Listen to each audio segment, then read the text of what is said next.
You are watching PhD, UB Nigerian Stories. police medal, Like, in subscribe, and ensuring leave that your we are thoughts on in our the comments. goals and ensuring that we do the best to put police in the doorstep of every Lagosian. Outside that, 31 gunboats were launched by the IGP around June this year, and 9 were given to my command. And these 9 were deployed throughout the river area, and equally make sure that I form a submarine tactical squad to beef up this marine detachment, and we had it all well. All right. You're welcome, everybody. Happy Sunday. How are you all doing? It's my pleasure to have everyone turn up on this one. I know it's Sunday, and right now the time at my end is 9:30, 9:30 standard, Central Standard Time. So I guess for those in the UK, your time should be around 4:30, and those in Nigeria, your time should be around 4:30 also. Don't forget, we have Sunday school coming up later today, but this matter kind of bothers me, and I feel like let me just bring my community into this conversation so that we can reason it together. So, what's new? What's going on? So, basically, Doris Ogala was sharing some videos yesterday. Get to see the videos this morning. My girls shared the videos at the backstage, and what I saw was Doris Ogala walking around with her ex-husband.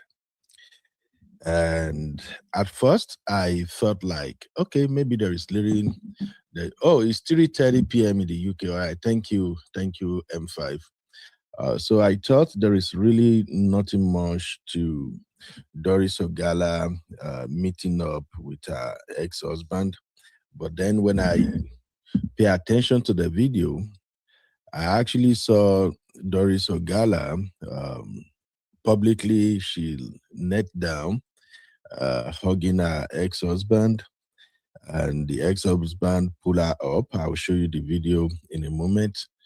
And she had the ex-husband hand, and she was kind of being all over the ex-husband. So I don't get it. I'm just like, okay, wait a minute. This is not adding up. So I went straight to check out.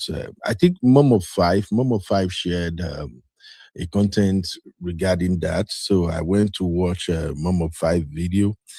Shout out to Momo5. Momo5 actually helped me make a lot of sense. Then I crossed over to Auntie Aduni's channel, and I noticed that Auntie Aduni has already done a whole show on the situation. Auntie Aduni actually did one more better. She allowed members of our community to call in, and the question was, what do you think about this situation? And that's when I came to my own conclusion that, okay, if I have to ask our community, I'm just going to ask you guys, would you take Doris Ogala back? So that's just like what I'm trying to make sense of.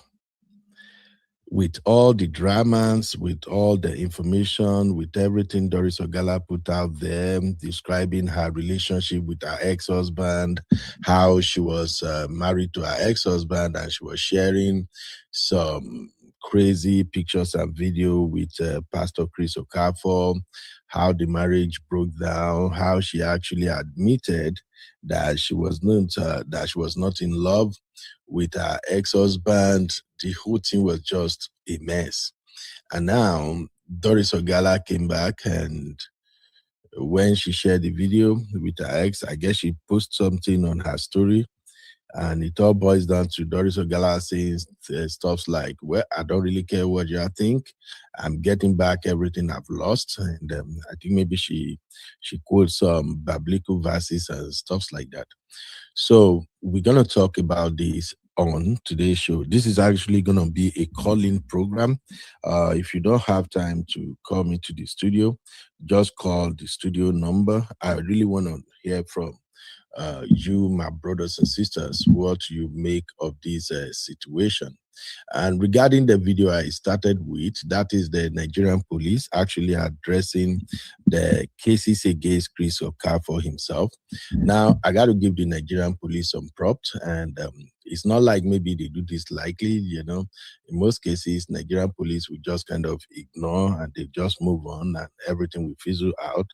But in this particular case, the Nigerian police stepped up. They actually invited Chris Okafor to come and give them his sides of the story. And I guess when they invited Chris Okafor, they also invited Doris Ogala, as well as Iberi, who was there.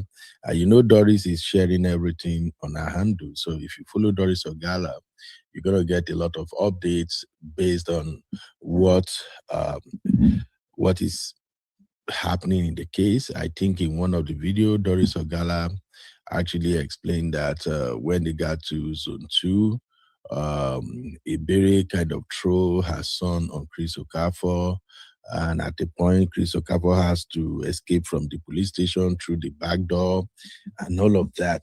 So, but let's take these cases one at a time. I'm more interested in the romantic aspect of the case, so that's what I'm going to be analyzing on today's show. I want to know what you think. Doris Ogala and her ex-husband. Like, what's going on here? Remember what I said, I think it was on the second or third show we did on Doris Ogala, when I said that people should be careful with this Doris Ogala's case. Doris Ogala seems, she appears to be unstable to me. She seems like a woman who just trying to get whatever she wanted by all means. And one thing stood out about Doris Ogala's character. I think Doris Ogala likes money. Everybody likes money, but I think the love of money when it comes to Doris Ogala knows no bound. No, that's no bound. Doris Ogala is just going. And I remember I said, what I'm getting from the body language of Doris Ogala and Chris Okafor, I wouldn't be surprised if these two are back together and they are knocking each other. And if anything has to support my view at all, going back to her ex should tell you guys that yes, Doris Ogala is probably the kind of lady who might roll with Pastor Chris again. This is just so crazy. Yeah, Sister Nato, I'm not sleeping though. The weather is cold there. You remember I told you I'm not good with cold weather. So even though the heater is on, I went out this morning. I have to go and drop your baby girl at work. We went to Walmart and the cold entered my body. So I'm just trying to wake up anyway. And because it's money, you know, I need to speak like a sexy man. Sister, not to leave me alone. You don't start. Anyway, before we go further, let me appreciate all my real fam that are here already. I know it's Sunday. Everybody is busy. So please do me a favor. Just hit the like. Like I said in the backstage, I'm not the type of person that I just want to disturb everybody with my thing. I appreciate all your support. So right now, the most support I need, most of the support that I needed from you, my brothers, sisters, and everyone is to just hit the like. If you can help me get the likes up as soon as possible, that will go a long way. So I'm also streaming to vertical format, but the intention of streaming vertical is to get those who watch on the vertical to come over to the horizontal show right here. So please hit the like. I'm seeing 13 likes right now. We have like 26 people watching already. So please just take a moment. Let me hit the like. The algorithm will do the rest. All right. Welcome everybody. Mama 5, thank you. Sister Natu, my lovely Sister Natu, you're welcome. My sister Aproko with Cruz. They enjoy your show. I go just the listen, they laugh in the background. Thank you, sister. Thanks for calling me. Uncle Patrick, how are you doing today, sir? Uncle Patrick, I don't know if you're going to be available for Sunday school today, but I think I saw some message in the backstage that said we're going to have Sunday school later today. So, Uncle Patrick, we look forward to hearing your voice again. So, thank you very, very much. Oh, Akoko, I love this. So, yeah, that is one of my gospel songs that I produce myself. I have a lot of them. I usually upload them to my Christian channel. It's called Voice of David. So if you like it, I will upload it on Voice of David and I will share it for those who want to download it. All right, thank you. My lovely sister Oshe, how are you doing today, man? You're welcome. Doopsy Hearts. Oh, no, this one are Doopsy Thoughts. I know we have two Doopsy here. So, Doopsy, what's up, my sister? How are you? Samo, Alpha Sam, your network was not great yesterday. I don't know what's going on. I see you, classic Yoruba songs. That is Tosin. Tosin, how far now? How you doing, mama? Who else is in the building? All right. Now, let me get back to this show as quick as I can because we have a lot to cover and I want to hear from everyone.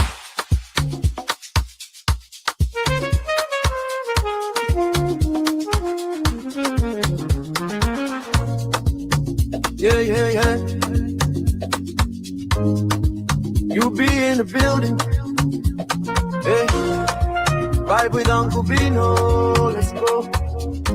Now happy hour things, you know. Hang out with you, babe. It's our vibe tonight. Hey, laugh and learn. We're shining bright. Oh. All right. Let's start looking at where we are right now. So first off, I want to show you Doris Ogala and her meetup with her ex-husband. I'm just going to play a couple of short videos from her, what did I call herself? From her IG.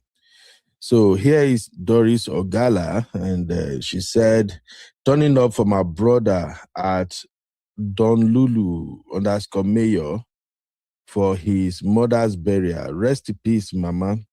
A couple of people say, why did you lock your comment on the video you did about Alex Oti and not you? So I wanted to greet you specially there. Nice time when you want to talk about your boss or Gandhi or Gandhi, try open your comment. Somebody said, what kind of dressing and walking step this one said? Another person said, Chai, I'm a Asahu. Hey, I'm on Daron. I beg my Igbo sisters and brother, I want to know vessel. When I know talk, say I don't murder the language. Chai, ama Asahu, Golo, Okwoto, Ekeleze, Nne, Urala, Nona site. Oh boy, I'm in trouble. I just abandoned that comment, I beg. All right. Somebody say, I love you, Doris. You are a brave woman. Another person say, Mommy Geo Mission Impossible in action. All right. Then somebody said, I have washed my hands off anything you have with Chris Okafor. For you to be speaking against the wonderful works of Governor Alex Oti in Abia State simply means you are a paid artist who can do or say anything for money. I no longer trust anything you have said in the past. I henceforth wash my hands off anything about you, 100%. Chris Okafor should deal with you as he please. I henceforth unfollow this cunning lady. Now, I want to start from that comment. There is something about this lady, Doris Ogala, that doesn't sit right with me. And I don't know if anyone else is observing that. There's just something about this lady that is not right. For once, to me, she seems all over the place. Doris Ogala, if you get to see this video, this is for your own good. You can work on yourself. I'm not trying to put you down. I'm not interested in you or what you got going. I'm just interested in people who might find themselves in similar situation like yours and how they are moving. Something is not right about Doris Ogala. The comment that guy left on her post talking about Alex Oti, I saw her and I was like, in the midst of all of this, how did you find time to dabble into politics? I have not been to Abia State. I haven't been there, but I have people who are from Abia State. And they are saying this particular governor has done a good job in the state. Now politics is around the corner. Out of the blues, Oji Kanu is talking. There is this other guy, I think he's the deputy speaker of the house. The guy is also castigating Alex Otti and all the nyanya. And you, of course, you know how Nigeria could be when politics is around the corner. So I don't get it. Why all of a sudden Doris was dabbling into what's going on in Abia State with all the wahala where she don't cause for grant. So if you listen to Auntie Aduni did a fantastic job and breaking all of this down. This Doris Ogala issue has involved a lot of people. Names has been thrown out there. Allegations are flying up and down. It all started with her. And when I see sometimes how she talks, how she do some things, it kind of gave me the eye like, did this lady really know the magnitude of what she got going on? I don't get it. So I'm with that guy who say he washed his hands off whatever Doris is doing. And frankly speaking, when this case started, majority of we Nigerians were like, this is way too messy. We don't want to be part of this. Doris, I beg, remove us from this WhatsApp group. If not until Auntie Aduni kind of use her motherly mind to say, let us hear this lady, let her speak. And then we get to hear more. And then we get to see she was arrested. And that kind of like brings some public sympathy to her case a little bit. Doris have no case. Let's call it what it is. Doris has no case. She's as guilty as Pastor Chris Okafor himself. She confessed to all the shenanigans, all the rubbish they did together. And I have this impression like it seems she has almost forgotten that she is as dirty as the so-called Pastor Chris she was accusing. It seems the attention she's getting from Nigeria kind of get into her head and she automatically feel that, hey, I'm a saint. I have a saint. No, my sister. We are just giving you the grace that we will give to sisters who might find themselves in similar situation. No, you are not a saint. So all this nya she is doing now, I kind of feel like did she even sit back and go through the videos that she shared herself? So I don't know. My people. I don't know if you are seeing what I'm seeing, okay? So that's it for me. She went to this function, meeting people, camera is always rolling. And to be honest, I am not a fashionista. But if my sisters are available today to join me on this show, especially those my sisters who really know fashion very well, and other sisters who know fashion, I want them to help me analyze what this woman wear. I'm not going to lie.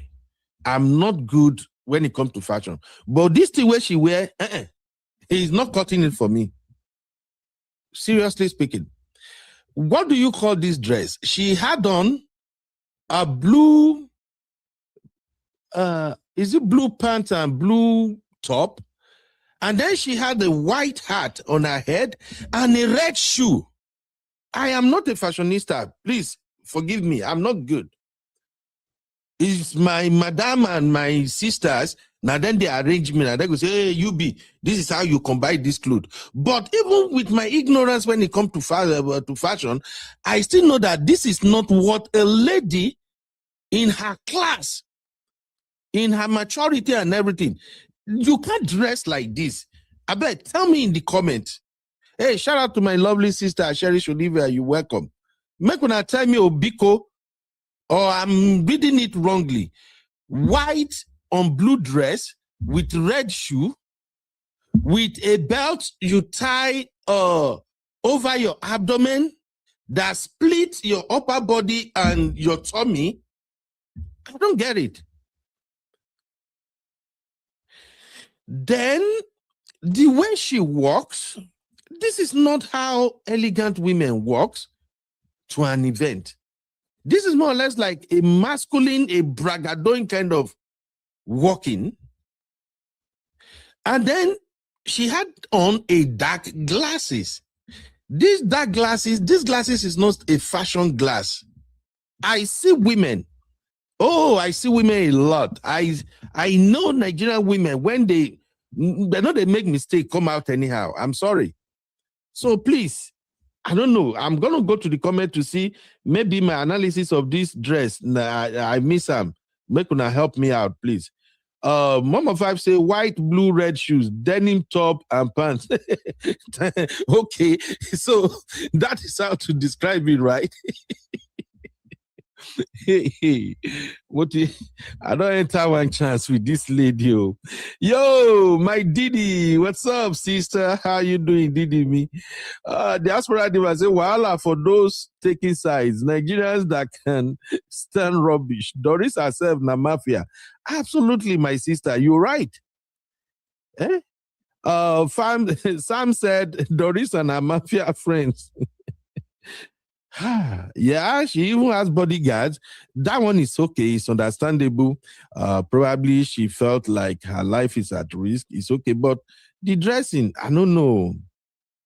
Sam said maturity and Doris are like 1 and 1 million, very far off each other. Lady G, what's up, my lovely sister? Happy Sunday. How you doing? Lady G said, at this time, she doesn't care. At this time, what she's wearing, she's most concerned about her money. Absolutely. Yes, Momo 5. That is pride-filled attitude. Did they say these people really see Nigerians finish? Babala, country of particular concern, filled with people of particular concern. Didi, na comedy you know they do today now. Akroko said, thanks for the invite, but I like to politely declare I don't have believe. Okay, that's you and Oku Patrick. Yeah, Sam said at Lady G, exactly. Someone who said Chris should register her as beneficiary on his church business. Abio, welcome. Badula said if she knew she wanted the ex-husband back, why did she not just leave Chris to marry instead of creating all the drama that has led us to where we are? The ex is simple to take her back. Yep. It's simp. The ex is simp to take her back. I kind of agree with you. I don't know the game they are playing. I honestly don't know. Lady G said, I don't know if she is doing all this on purpose. Or maybe she just don't know what she's doing. How about that, my sister? Maybe, just maybe, she don't know what she's doing. I don't get it. All right, let me quickly invite those who are watching on the verticals to join us right here on the main show. Just give me a second. I don't even know which one is which one now. Okay, I see. This is the vertical. Am I on the vertical now or something? Just give me a second, please. Okay, I'm on the vertical. Let me invite the people on the vertical to join us here so that I can see their comments. So if you're watching me on the vertical format, the vertical live is the one that fits the screen of your phone. So if you are seeing this show and it fits the screen of your show of your phone, you are watching the verticals. Kindly click the link I just shared now.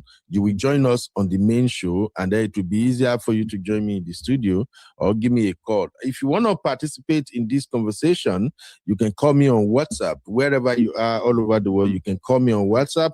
The number to call is +1 512 595 6569. Again, the number is +1 512 595 6569. Let us have this conversation. All right, let's keep it going. Unique, how are you doing, Unique? Unique said Doris is losing it, but she also needs to be held accountable for all her actions and atrocity. Absolutely. Thank you, Unique. That's my point exactly here. Because it seemed Doris felt like she was a victim and she's still a victim. I think that's one of the things she's miscalculating right now. She thinks she's a victim. I don't think she's a victim. She just happened to be part of a group that swindled her, like they betrayed her, and she's trying to get back at the group, and she's using Nigerians to achieve that. I am not exonerating Chris Okafor. I'm just saying that it seems Doris suddenly forgot that she's not a victim here. She's part of a gang. And they've done a lot of shady things, a lot of messy things together. All right. Farham Electronics say, please, the number again. Okay. Let me highlight the number. That's the number. Just call me on WhatsApp +1512 595 6569. So I'm gonna leave the number there for a while. So let me just take a few more comments. Hey, Bolaji, how you doing? Bolaji say she has dressed in a manner in which she can run if the need arises.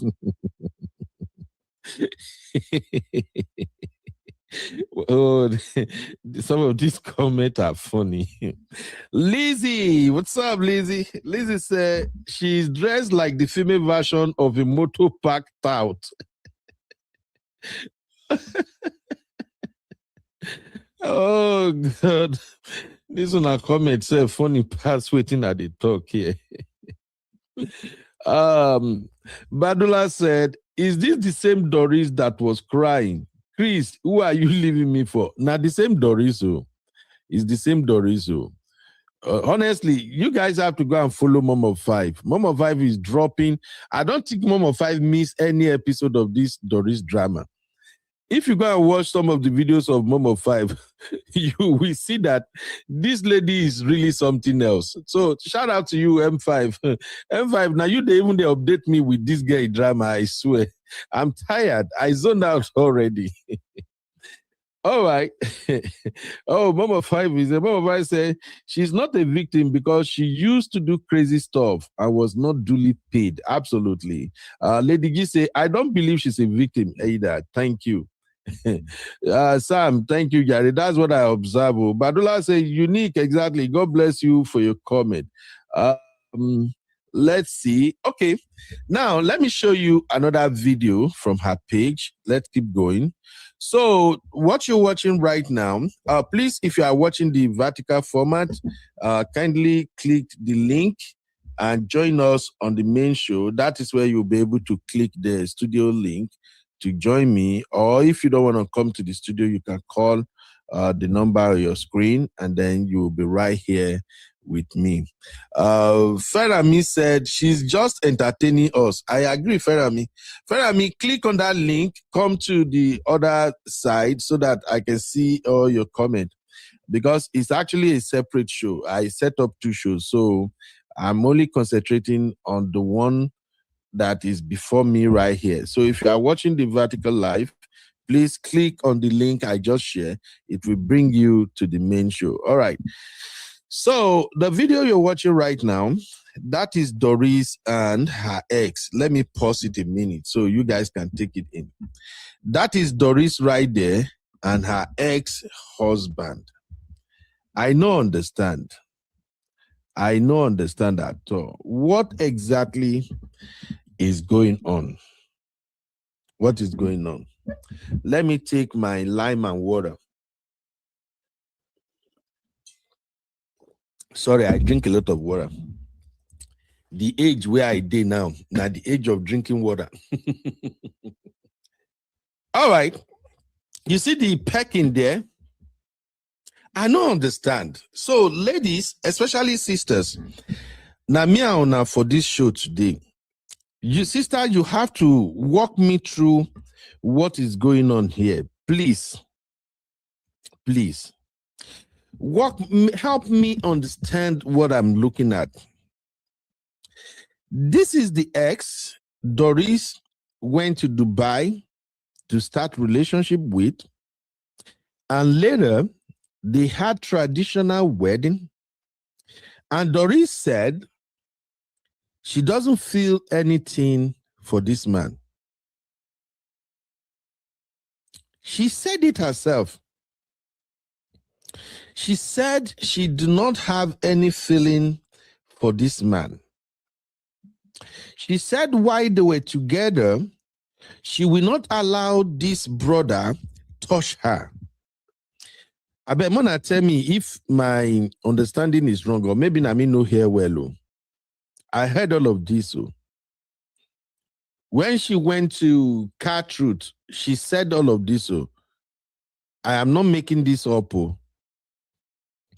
When she was on Auntie Aduni's show, she mentioned the same thing. So, sisters, help me understand your gender, please. You know, we had a fantastic show yesterday. If you missed that show, please go and watch it. That show was fun. Oh, I laughed at yesterday. We did 2 shows together yesterday. We cover Apostle Chikere, and then we do Match Me. And on that Match Me, we cover a lot of stuff. And when we were talking about Apostle Chikere, I said, women, what did I even ask? I said, when it comes to issue of immorality, now women are then they deny stuff pass. I said it yesterday. And the conversation was tough. Some of my sisters agree with me that women, they deny you. And some were like, no. I remember my baby girl Abby was like, lie, Uncle Ben, men ni. Even Zeno say, nah man. You are seeing this character now playing out on our faces. This is a woman that admitted by her own admission.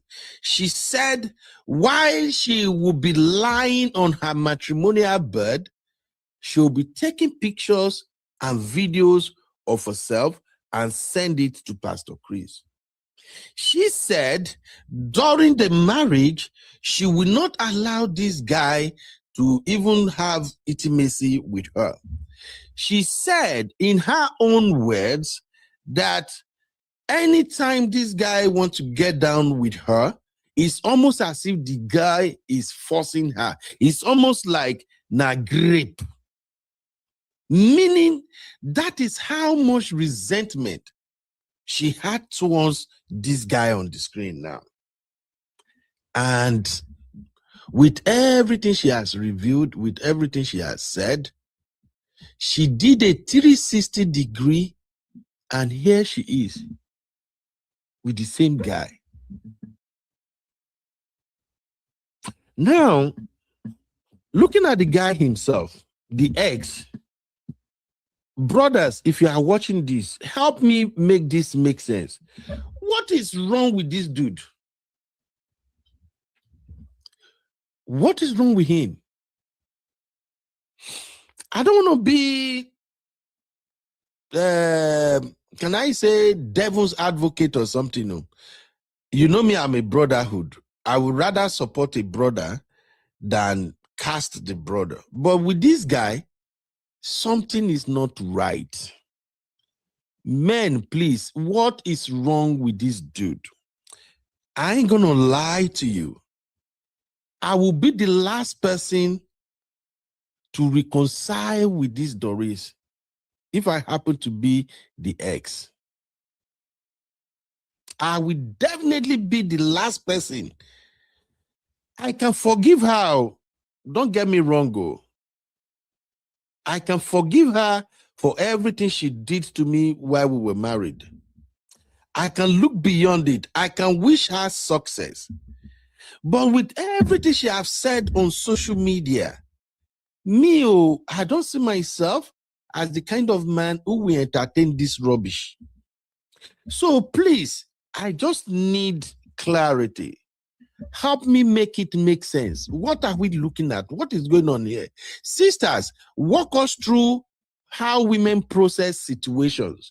If you found yourself in Doris' shoe, a man you were once with and you don't feel any attachment, any emotion, any attraction for, you left him, you now go and mess up with many other men, alarm blow, you got thrown out, you are now trying to get back to hit your tormentors, and with every places you've been and all the story you've told, you now come back to your ex. Women, how gonna they take process this thing? Please, I need to know. How do you guys do this? And as a man, how do you get back with a lady like this? I listened to Auntie Aduni analysis. It makes a lot of sense. You know, say Auntie Aduni will always bring balance. Auntie Aduni na mother. She's a mom. She doesn't have to like sugarcoat anything. Auntie Aduni was, to me, 100% spot on. Auntie Aduni said, Doris could at least take this off social media. Nobody is interested in this. And I agree with Auntie Aduni. So I'm going to the comment. If you want to join me in the studio, please, here is the link. Come and drop your 2 cents. If you want to call in, let us gist. If you are watching the vertical format, please click on the link.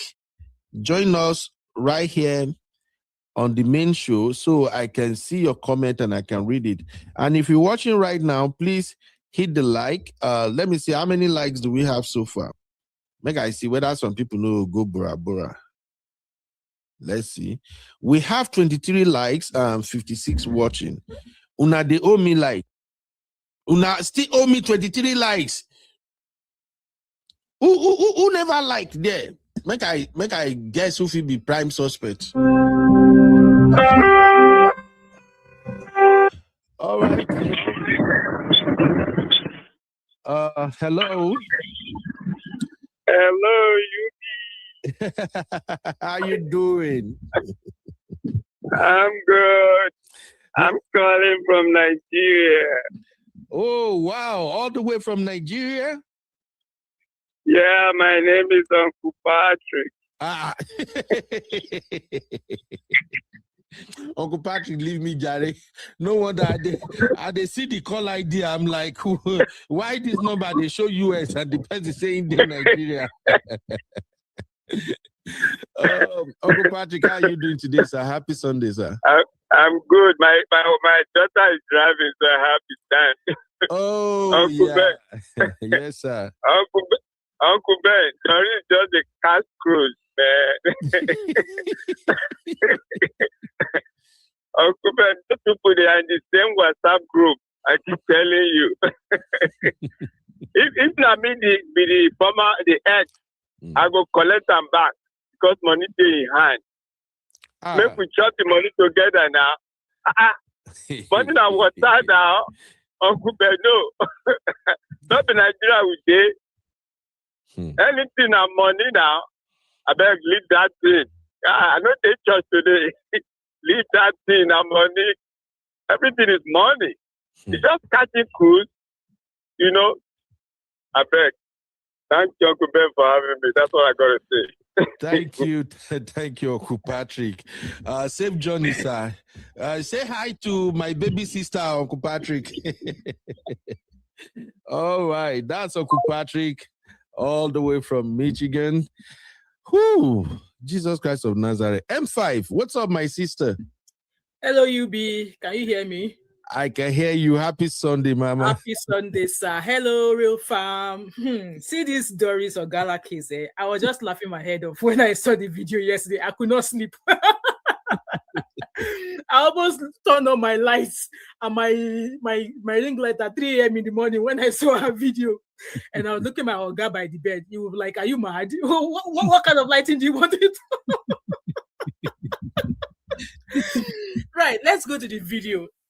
So I saw that video of her. I thought I was like, obviously I was not surprised, to be honest. And from what Auntie Adonis said, that okay, she could have just kept this quiet, not bring it to social media. She has always made it clear from when she started this confession that she was still in communication with her ex-husband. So in communication could be anything. They could be doing kerewa, they could be doing whatever, they could be doing anything. And she even went on to say that for the fact that our ex-husband's family are not speaking up, anything like this, if it comes out, yes, the family is coming out to say a lot of things, But she did let us know that why these people are not saying anything, because they still want her back in her ex-husband's life. M5, please just hold on. Since person called, maybe we just quick hear this person before we continue. Okay. Yeah, hello, my brother who is on the call. My name is Feromi, calling from Nigeria, if I don't be precise. Oh, Feromi, you are the brother I saw on the Vertical Live, right? Feromi Electronics. Right? Exactly. Exactly. How are you doing, my brother? How is Nigeria? And Nigeria is okay. Bless we are okay. Yeah, we thank God. So, Feromi, tell me. Concerning the issue of Doris, I'm listening. Go ahead. Yeah, she's an entertainer. She's just entertaining us, and she's showing her real character. That's something I have discovered. She's just showing her talent, and I believe she has an exit plan already, and the man involved is shameless. Right. If you are the ex, will you take her back? It's going to be very difficult. Also, the scandal. Oh, so if scandal wasn't involved, you would have taken her back with everything she shared, how she ignored the husband and dealing with someone else outside her marriage. Can you forgive her? As a good Christian, I won't do that. As a good Christian, I won't do that. But as a believer person, I can forgive her. Okay. Do you want to say anything else again, my brother? Nothing much. Maybe I'll call him later. All right. Thank you very much. I really appreciate you calling all the way from Nigeria. God bless you, bro. Thank you. Yeah. Okay, M5. Walk me through. We are listening, my sister. So, like I said, she did say that when all those when all of our confession was going on, that the reason why the ex-in-laws are not speaking is because they still love her. They want her to get back with their brother. And I was thinking in my head, like, okay, they're not talking, all right. So with all of those, escapades. So I've always said this in my video that Doris Ogala is not innocent because she was used. Yes, in a way, I believe a little bit of the hypnotizing thing. But somebody asked you to leave your husband, but you came out here to publicly tell us that you have no feelings whatsoever for this man. Sorry, they call me, Yo, what's up? I'm getting this call from United Kingdom. Who am I speaking with? Hello, Uncle Ben. Good day to you. My name is Shola. I'm calling from London. Yeah. And I've been a quiet. Sorry, what's the name Shola. again? Bola? Shola.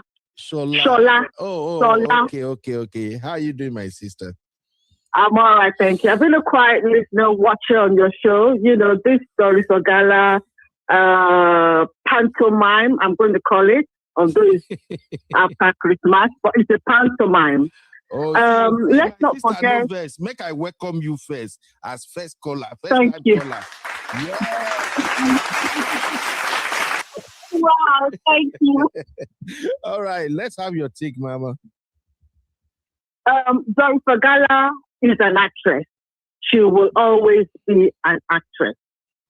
All that one when she came on the show and Auntie Adoni, mucus coming out of her nose, everything. Doris is an actress.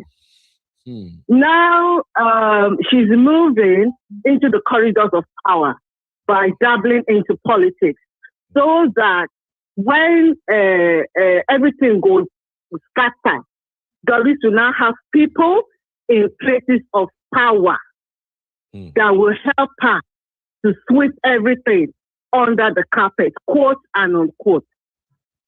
Doris is moving in the direction of the powers that be. in the corridor. So she is very smart. In Yoruba language, permit me, Uncle Beno, they say, and this is not derogatory to my woman gender, they say, obìnrin ogbon, but funny ete. That means women are cunning. Doris is a very cunning woman, and she's playing a game.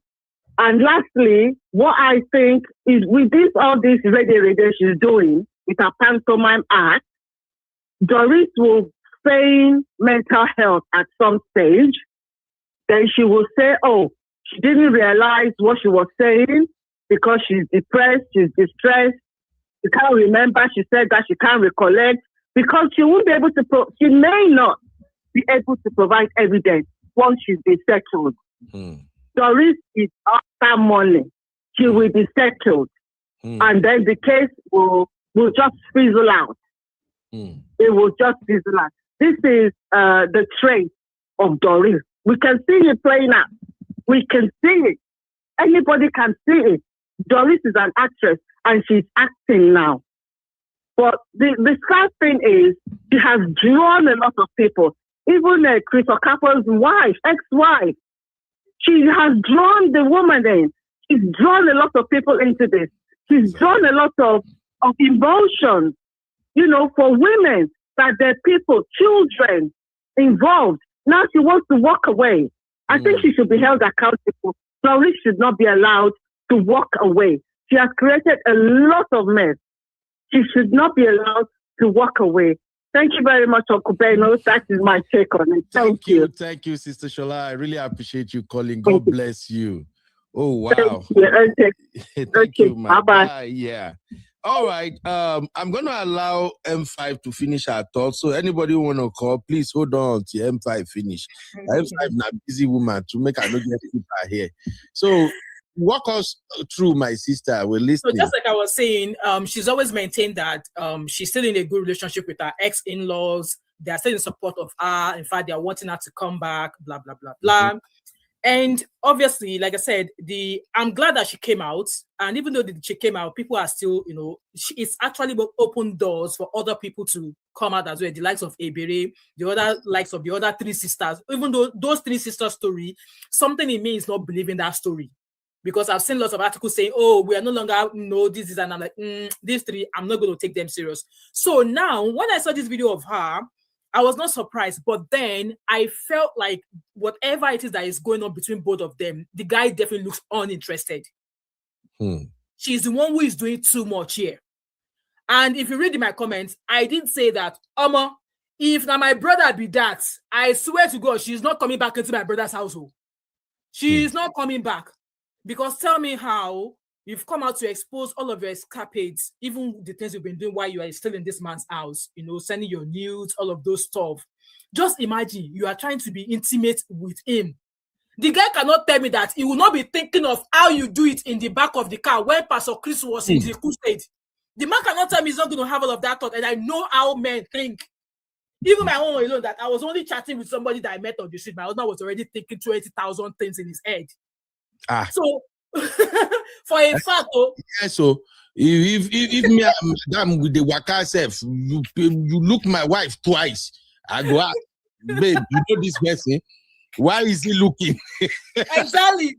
So there is no way if she were to be if that guy were to be my brother, I swear to God, if that to go to Ailala, she's not coming back into my brother's house. He's not coming back. Hell no. And God forbid I find myself in her shoes, that ex-husband will be the least person I would think of going back to, because how do you want to walk back into his house? Because one, he will never ever trust you again. And two, even you yourself, you always double guess yourself that, oh, does this man like me? Does this man still want me? Am I just maybe offering myself on a platter of go for nothing? Should I just let him go? Like for me, I'm sorry. There's no point going back to your vomits. You actually said that you have no feelings for this man. So all of a sudden now, because Pastor Chris Okafor don't leave you, go marry Peru, suddenly he's now your husband. You are now portraying him on the stage. That's my husband there. People that say Doris Ogala is not married. My husband is there. Please, women, help me call him out. He's shy. What freaking effing shy is that? Yeah. He messed up big time, and I think she has no shame. And all of this is right now is just she's just doing it for the money. And I will just cite her a warning.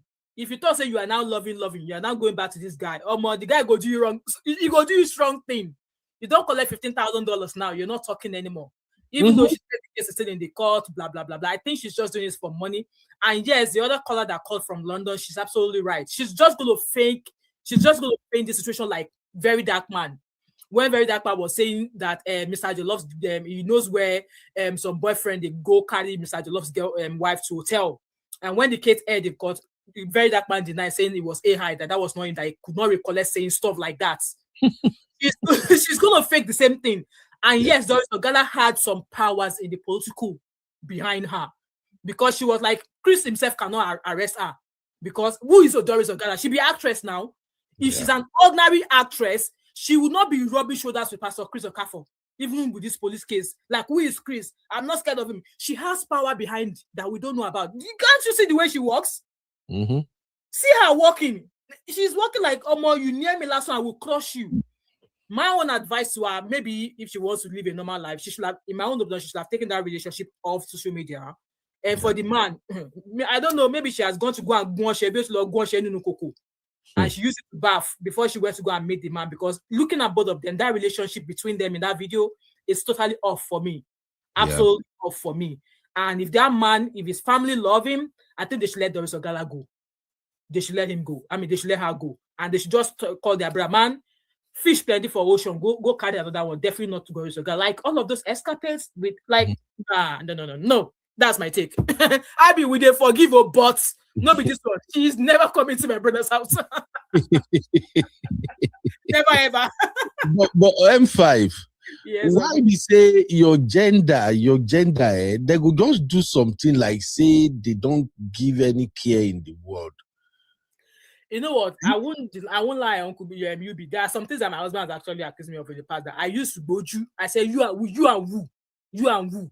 So you can do it, but me, I cannot do it. So I mean, obviously for Doris Ogala, she has nothing to lose. So hence why she would do anything. But for a woman who has something to lose, and if obviously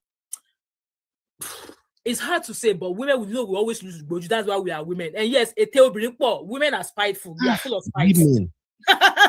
That's why we are saying. That's why we are special species. You just can't figure baga with us. We are a special species that men used to be like kule once in a while. If you want to have long life. Una be troublemaker. Not this special species. Una just they cause trouble up and down. It's good now. It's good. You know that there's some women, even their aura alone, they might be cool outside, but inside of them they're like a sniper. And there's some women like me now. You see me outside, like you say, this one make I come up for our face. But within me, I've got a very, very cool soft heart. But without having a soft heart, if you were carrying now, I'll give it to you 100%. But in this Doris Ogala's case, I just felt like she has dined with the devil and bringing an innocent man into all of those places she has stepped into. She might even be endangering the life of that man. This is the angle I'm looking at it. She might even be endangering the life of that man by getting back with him. But something don't even look right. That's why I said that maybe she don't go use black soap to bath before she can't go try to get back with that man. Sorry, I'm looking at the video. Something is off about this guy. I don't see that agility. That's what I'm saying. You can see the thing. The vibe is not there.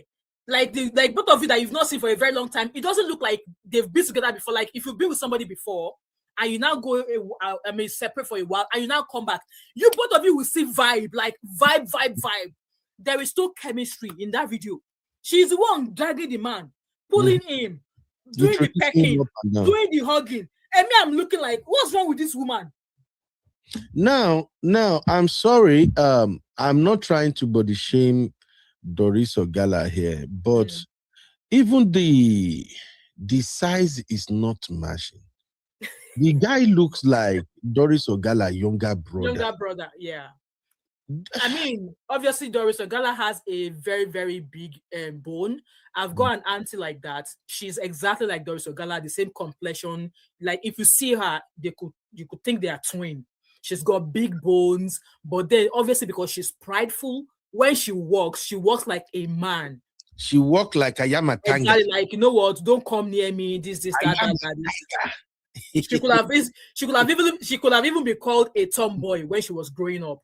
But then both of them, in that times, you men self now they carry anything, they carry anything anyhow. Now anything anyhow, now they carry men self. You see M5. My own gender. There are some of my gender that if woman no big, they don't want her. They don't want her. Yeah. I've had a friend like that in Nigeria. We still even chatting now, self. You cannot put how the Abby and Zeno described those body type yesterday. Petite, is it petite or slim, shorty? All these guys. Abby is here. Let Abby enter house. Let Abby come in and tell us. Church. If you are talking about petite are small women. They are small women. They are small, petite, small, rounded in everything. Yeah. So there are some men that they can't stand it. They want really big women. Women who are big bones. Even my friend for Nigeria, now he ended up marrying a lady who is big. The lady is beautiful, sexy, but it's just a matter of choice. Like me, now those petites, Naomi are they like. I'm sorry. Those one where they packable, those girls where you feel lift, you know. Exactly. You know what I do when we go break your back. No, I don't date guy where get don't be say she's not like fat, but thick, body. When I see her fight, I think I shared this story here before. Yeah, I remember. Yeah, it's for my present. Now from that day, now I don't fire. I go take leave the relationship run. When she finally go like this, motion penny. So, but you just like men have their For me, when I see men with a small frame, with a woman with the too much somehow. You see what I'm saying? So I don't know, but it's what they like. But what I usually like to advise men, and if any man is watching right now, if you know you have this skinny frame, do yourself a favor. Go and lift weight. Go for yourself. Go and build muscle. Yeah, build upper body. Yeah. Like basically, if you see me in real life, I get one pack, but if you don't look well, you no go quit see my one pack like that, because I always lift weight. I go gym now. What I do, I want that muscular, that intimidating appearance where you see me this one nachibuzo, no, nachibuzo. Hey. You know what my American brothers, they call me. Many of our aunties and uncle here, they have grown up children. So all of them are uncle, they call me. And American children, they can be big. So anytime I go gym, if I take picture or something, they'll say, yes, the bull, uncle.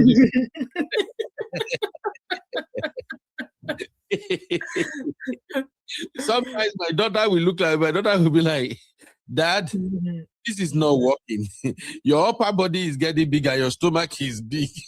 If they are doing it, they should not go and be Superman, where they will be like rectangle at the top and they will now be like triangle at the bottom.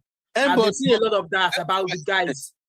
But in fact, you know what I'm talking about now. When your man come out, you will know. But then, as you are telling the men, be advising them, they should not go and be Superman, where they will be rectangular or square at the top and they will not be triangular at the bottom. You now see their thin legs. They will be very, very big from the waist down. From the waist up, they are big like square. And from the waist down, they are like triangle. And I'm like, why not do build muscle for leg and thigh? Don't go and be like Superman. Oh my God. All right. So M5, thank you very much for hanging out with me. I really enjoy your take. Please go and follow that mom of 5. M5, you are trying. I have to give you your flowers. I'm a content creator. You know the story now. So German everywhere. You are trying. Jesus. I tell you, I've been one go on to drink life for 3 a.m. when I saw this video. You are trying. Thank you, my sister. Thank you God so much, bless Ibi. you. Let me allow others tip it. But yeah, if that was my brother, like she's not coming back. And for her, she has no shame. I think with all of the things she's exposed herself, about all her escapades while being with the man, even till now, I just think that whatever it is that she's going to be doing in terms of relationship-wise, she should have just done it behind camera, off camera, if she actually wants peace. But for me, that PDA there is not real. It's not real. One last thing before you go, M5. This Doris combination, her dress. Can you... That outfit, see, I don't even know how they wear this kind of outfit in that Niger weather. She's wearing denim top and bottom. Like, how is she breathing? How is air enter that area where Tuesday? Now the dress name, now denim be the dress name. It looks like denim. It looks like a jeans denim, like soft. It could be soft denim, because I mean, it looks. I think the outfit is moving freely on her body, so it might be those denim outfit like chinos. You know how the texture of chinos is? It's not too thick. It's not too soft. Yeah. Like, you know, the chinos trouser that men wear. So I think it's something like that, but it's like a denim. So it's not as thick as normal jean. But then such outfit is not what I would wear if that was me with her. Like I said, I have an aunt with same physique, and when she wears clothes, she wears beautiful dresses, you know, showcasing her long legs and, you know, her skin. Not to say she's overdressing, but that outfit for a lady of her stature and the kind of person who she claimed to be, she's just like those Oshodi, it's a cool women. That's what she looks like. Honestly, I see a lot of women are beautiful. I say this all the time. I see a lot of women these days, they dress good. Like the combination, you can tell that, oh, this is good. And I think even we as men, we are learning a lot from the women now. We learn how to appear, how to look good. And of course, you know, women now go always dress on her husband, right? But women are dressing good. So seeing a celebrity, somebody that almost everybody is watching right now, you come out. I'm not saying the clothes is not probably the color combo is way off for me. She has a white what's that art called, and then she's wearing that, and then she's wearing red, and she's always wearing that red shoe. Like that's the only red shoe she has. Like I don't know. Maybe not juju. Maybe. Maybe not. Or did they not share now they then do the concussion for her. Yeah, Cherish Olivia say it's denim. Okay. It's denim. I think it's a soft denim, like chinos. So even with the kind of wet Nigerian weather, I don't know how they wear this kind of outfit. I'm sorry. Like she could have easily wear a proper boo-boo or like a proper maybe like summer dress. Maybe they are experiencing winter in Nigeria. They could be winter right now. Thank you, Mom of Five. I really appreciate you. Thank you for having me. Thank you so much, sir. Let me go and continue my cooking in the kitchen. I better go set my own. No. I will, bro. Okay, I will. I'm looking at. Thank you, Mama. I'm looking at this Doris post. I see my brother, man of prestige, even like it. MOP. If you like MOP, we go live today. Make I go ask MOP. I want to understand this like where you drop MOP. Yo, Abby baby, what's up, mommy? How you doing? Happy Sunday. Thank you, Ben. Happy Sunday. I didn't even know we're live until I came in. Yeah, we're live. I don't understand what is going on with Doris Ogala, so I'm like, she's pissing me off. But I want to say something about this Nigerian dressing. You have to understand that that's their climate. They can't always wear boo-boo and all. They have to still be stylish. So what she's wearing, I think, is still weather appropriate for a Nigerian living in Nigeria. And a lot of them, they go from AC to AC, AC to AC. So I think it's fine for the climate, personally. Oh. Not for the climate. I think it's fine because that's the climate they're used to. But if you go to Nigeria from diaspora,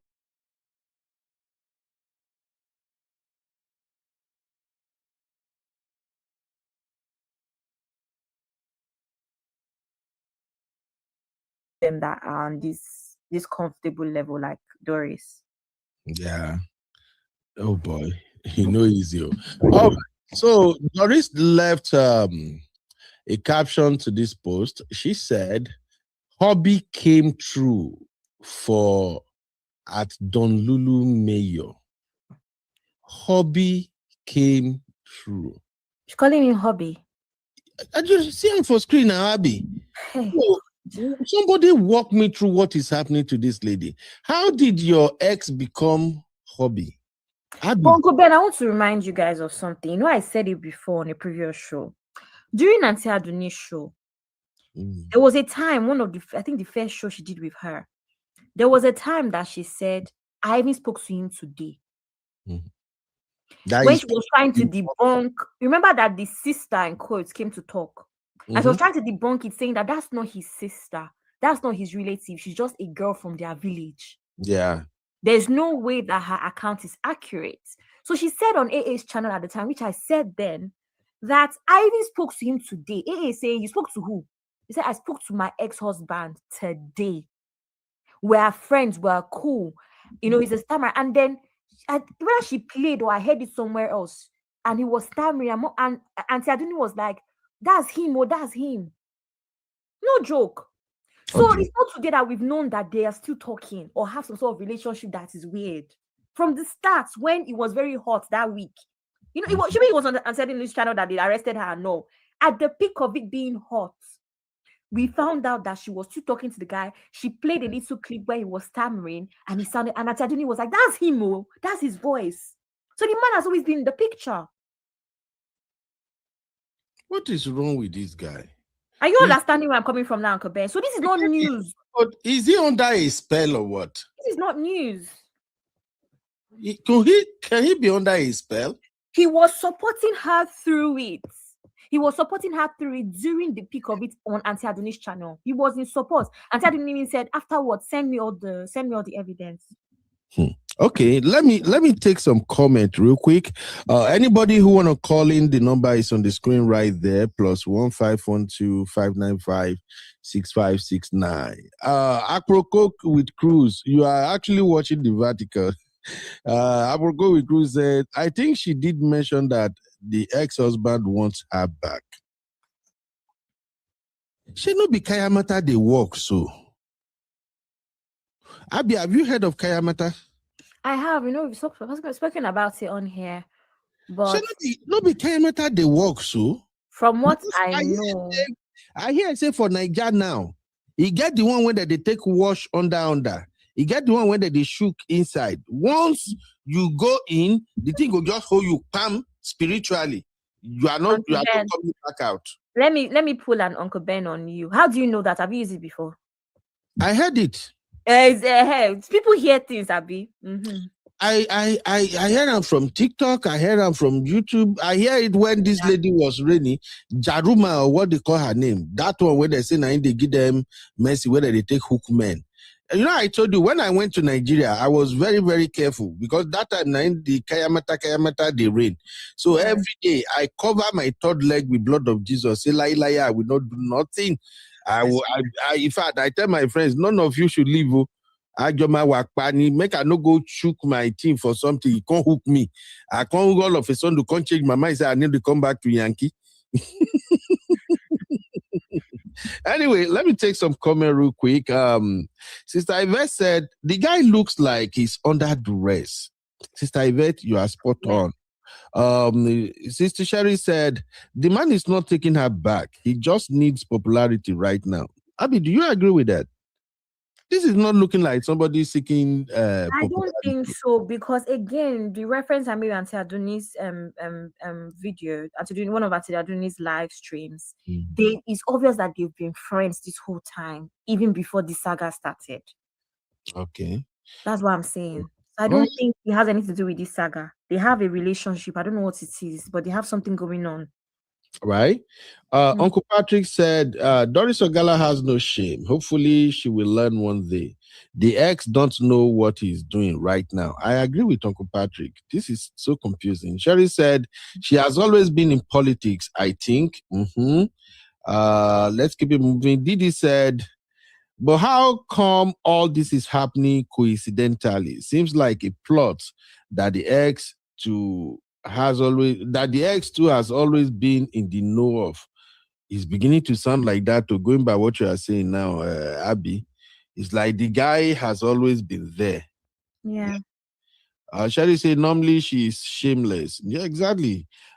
Sister O'Shea said Doris is such a character, but we don't know what the man himself has done. Even the in-laws themselves have their own escapades. For all you know, the husband still wants her back. Hey, I don't understand this want her back. This one na juju, nothing anybody can tell me. This is juju. Juju. This juju is coming from the thick forest of Abia State. This is not the ordinary eye. Judith, how you doing? Judith said, very true, M5. I will also never allow her to come back into my brother's house. I think the ex-husband is very, very stupid. If he's really taking her back, later, if she blackmail him, I will not. Sherry said, but women are more forgiving than men. Where is this one coming from, Sister Cherish? Women are not more forgiving than men, no. I disagree. Women, una mind they deep. When person hot una go tie am for down bottle of una heart. Except for those who be body of Christ, sha. Maybe not those one, then they forgive. And some body of Christ, they know they even forgive. They go take Holy Ghost fire, they fire the husband every day. I know of one sister where we say, oh, the divorce where she don't get it 12 years ago, she still they swear for the ex. Sister, I said it earlier. It seems he's lethargic. All right. Dupsy said Doris is saving herself. She didn't know the case was going to blow up like this, so she's derailing the investigation of Okafor by sacrificing her reputation. I want to agree. This Doris Martin, that is why I say people should not get in their emotion with all those emotional blackmail Doris was doing online. Doris and Chris, they get their thing going. I'm going to play a video shortly now. Is the lawyer. You know, the Nigerian police force have invited Chris Okafor, and they've started working on the case now. And rape, murder, and a couple of other allegations are what they are levying against him. I remember when Chris said he was stepping down, at that time, I said, this guy no step down. He's just taking time off so he can concentrate on how to kill this case. So that's what he's working on now. And now that I expect Doris to be going back to back, dragging him, revealing everything. Shaun, I know say till now, Doris has never shown anybody any evidence till now. Shaun, I know. Shaun, what do you mean? She has sent evidence people, no? She did not show it publicly now. Maybe because she can't show it because of the court case pending now. She can't now, comment. That's common knowledge. Reese is not ready to do any court case. She just wants to obtain money. That's what I'm feeling, my dear. But I'm just saying that even if we're going to assume anything, she couldn't even have done that publicly. I'm just saying, just for information purposes. But I agree with you that it's always been about money. It's about money. Yeah. That's why anytime, maybe this is just my own imagination. Maybe whenever Pastor Chris say, okay, Doris, they should be at 15,000 now. I don't give you 5. Okay, next week, Tuesday, I go bring another 5. If that Tuesday reach, Chris no show up, Doris go on our camera.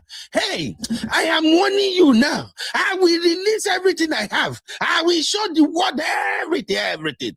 And then they will call her again. You no go hear nothing. The next video you will see that she's sleeping.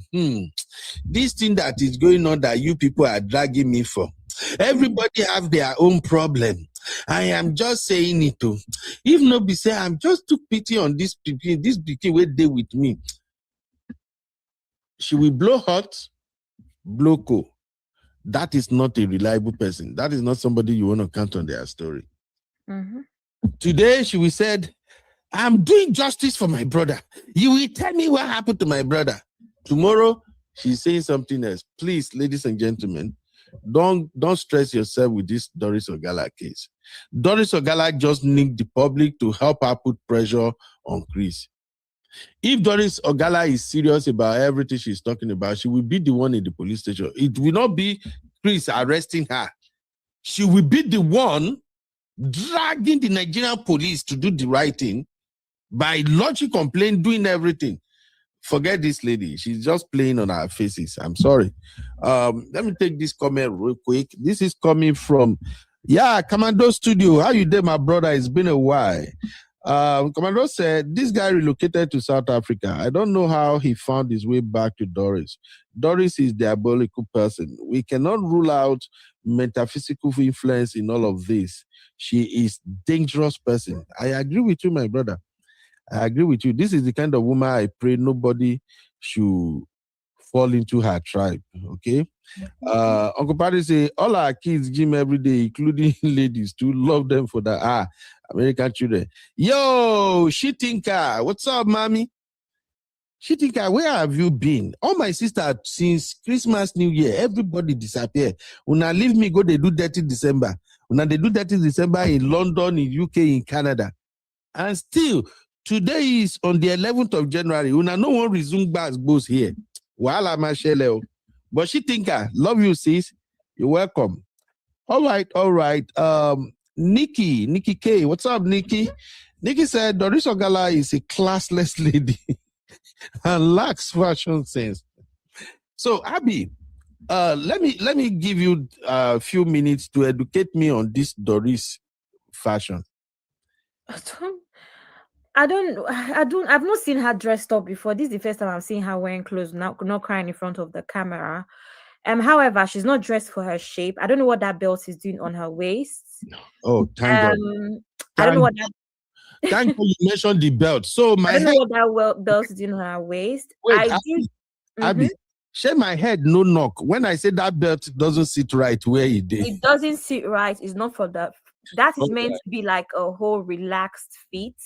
So it goes nicely with trainers, with loafers. I get the idea, but that belt just throws it off.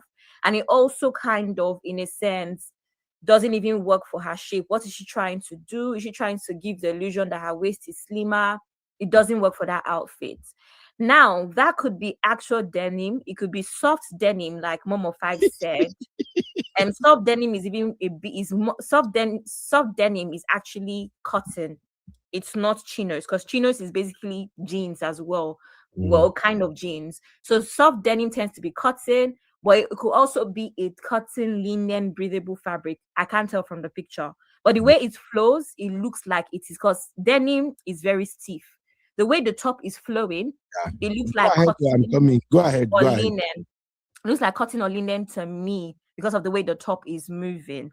Now, as to if you can wear denim on denim, you absolutely can. It just has to be done right?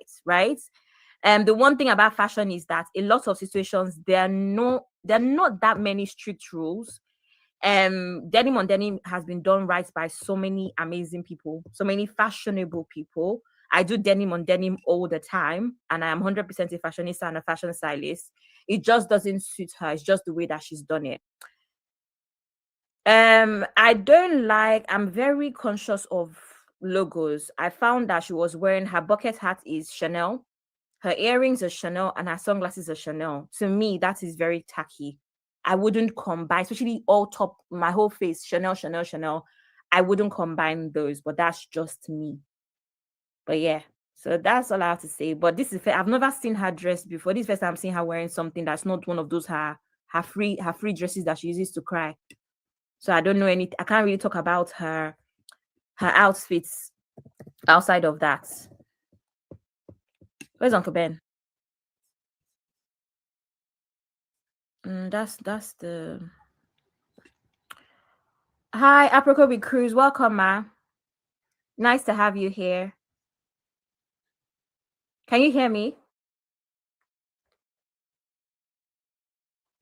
Sis, you just muted yourself. Oh, sorry. I'm in the car, so I was trying to connect and unconnect myself.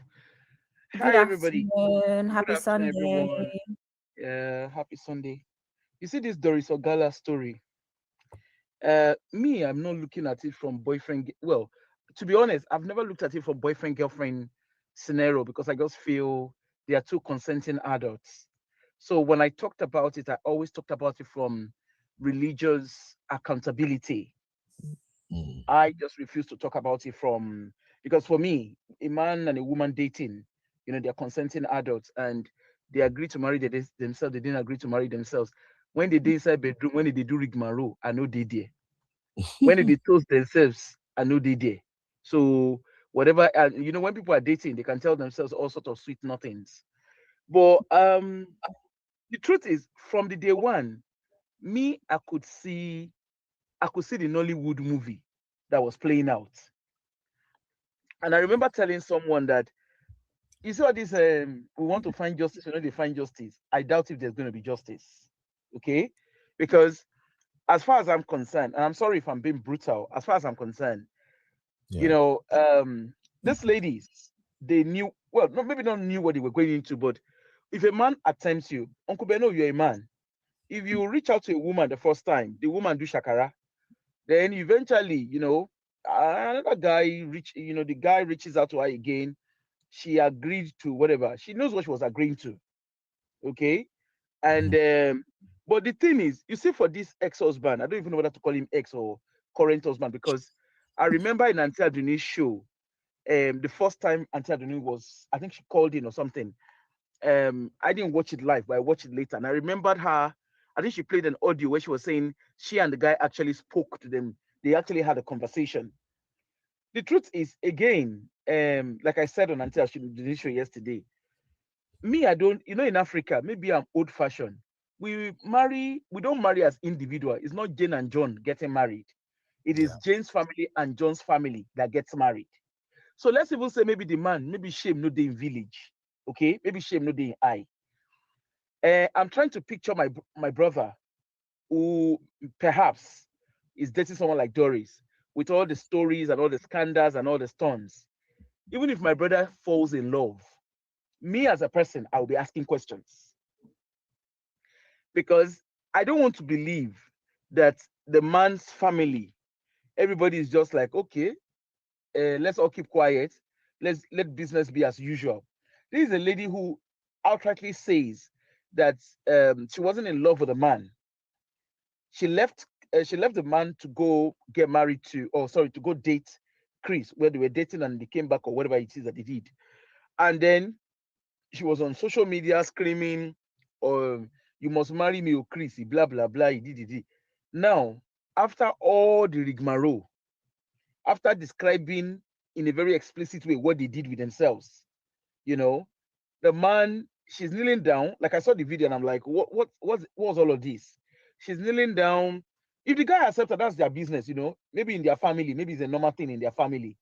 Say there's a saying, they say what is acceptable in my place might not be acceptable in your own place.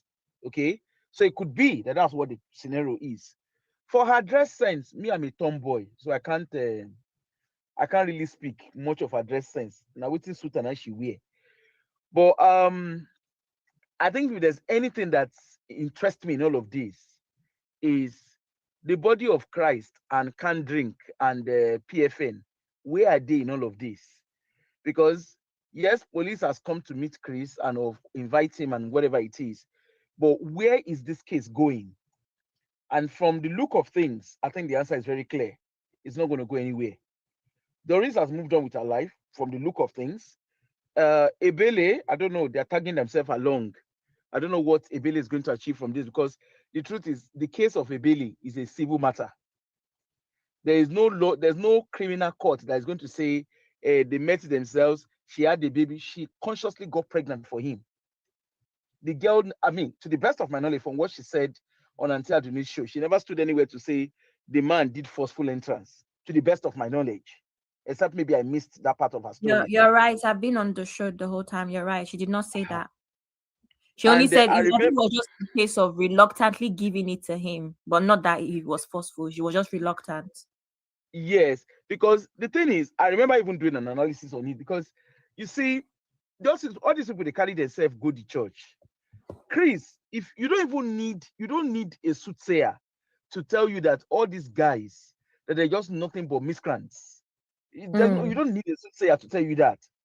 But in the midst of it all, still, I think for the children, the daughter that accused the father, that made a disclosure, because I'm a social worker, so I wouldn't use the word accused, because that's not what we use for minors. That made a disclosure on about her father. Again, I don't know what's the system of, I don't know how the child protection system work in Nigeria. So that's the only one I can see that there might be a potential criminal case. But it is Nigeria. It could just be a case of, okay, no vex. I go give how much did he give Doris? He gave Doris $10,000. Maybe he give, it could all be on that level. But I don't see any legality to all of this from the way things are parading. Chris is what's the name? He's a spiritual son of Ashimolowo. Nothing good is going to come out of that case. Ashimolowo, because if Chris goes down, Ashimolowo, obviously, they will drag him, which people already doing anyway. So Ashimolowo obviously will do anything to protect his name. Well, he doesn't even have a name to protect, but you know what I mean. He will protect himself. For Doris, I don't know if money motivates her, because I can't really say that outrightly. I think what I see with Doris and Chris is they separated in a wrong way. Or, like bitter ex, that level of bitter ex kind of scenario where, my ex left me. Because I remember when she first came out, what she was screaming, it wasn't even about whether Chris was dating her or not. She was saying, Chris, you must marry me. You promised me marriage, you must marry me. She wasn't interested in who Chris dated and did not date. She was more focused on Chris has to marry her because Chris promised her marriage. And from what I picked up from that is, it wasn't a case of, I don't think they separated amicably. I think it was more of, there was this, maybe the relationship was still ongoing from what I get. And even when she was arrested from Auntie Aduni's show, when they came to pick her up and stuff, I remembered her playing, like showing the text message between herself and Chris. Is it text or WhatsApp message between herself and Chris? Chris seems, they hold a lot together. They're actually partners in crime. Chris lost guard with her. She was a long-term girlfriend. She wasn't the chop and claim out kind of babe. She was a long-term girlfriend. They had a lot in common apart from the Kerewa angle of their relationship.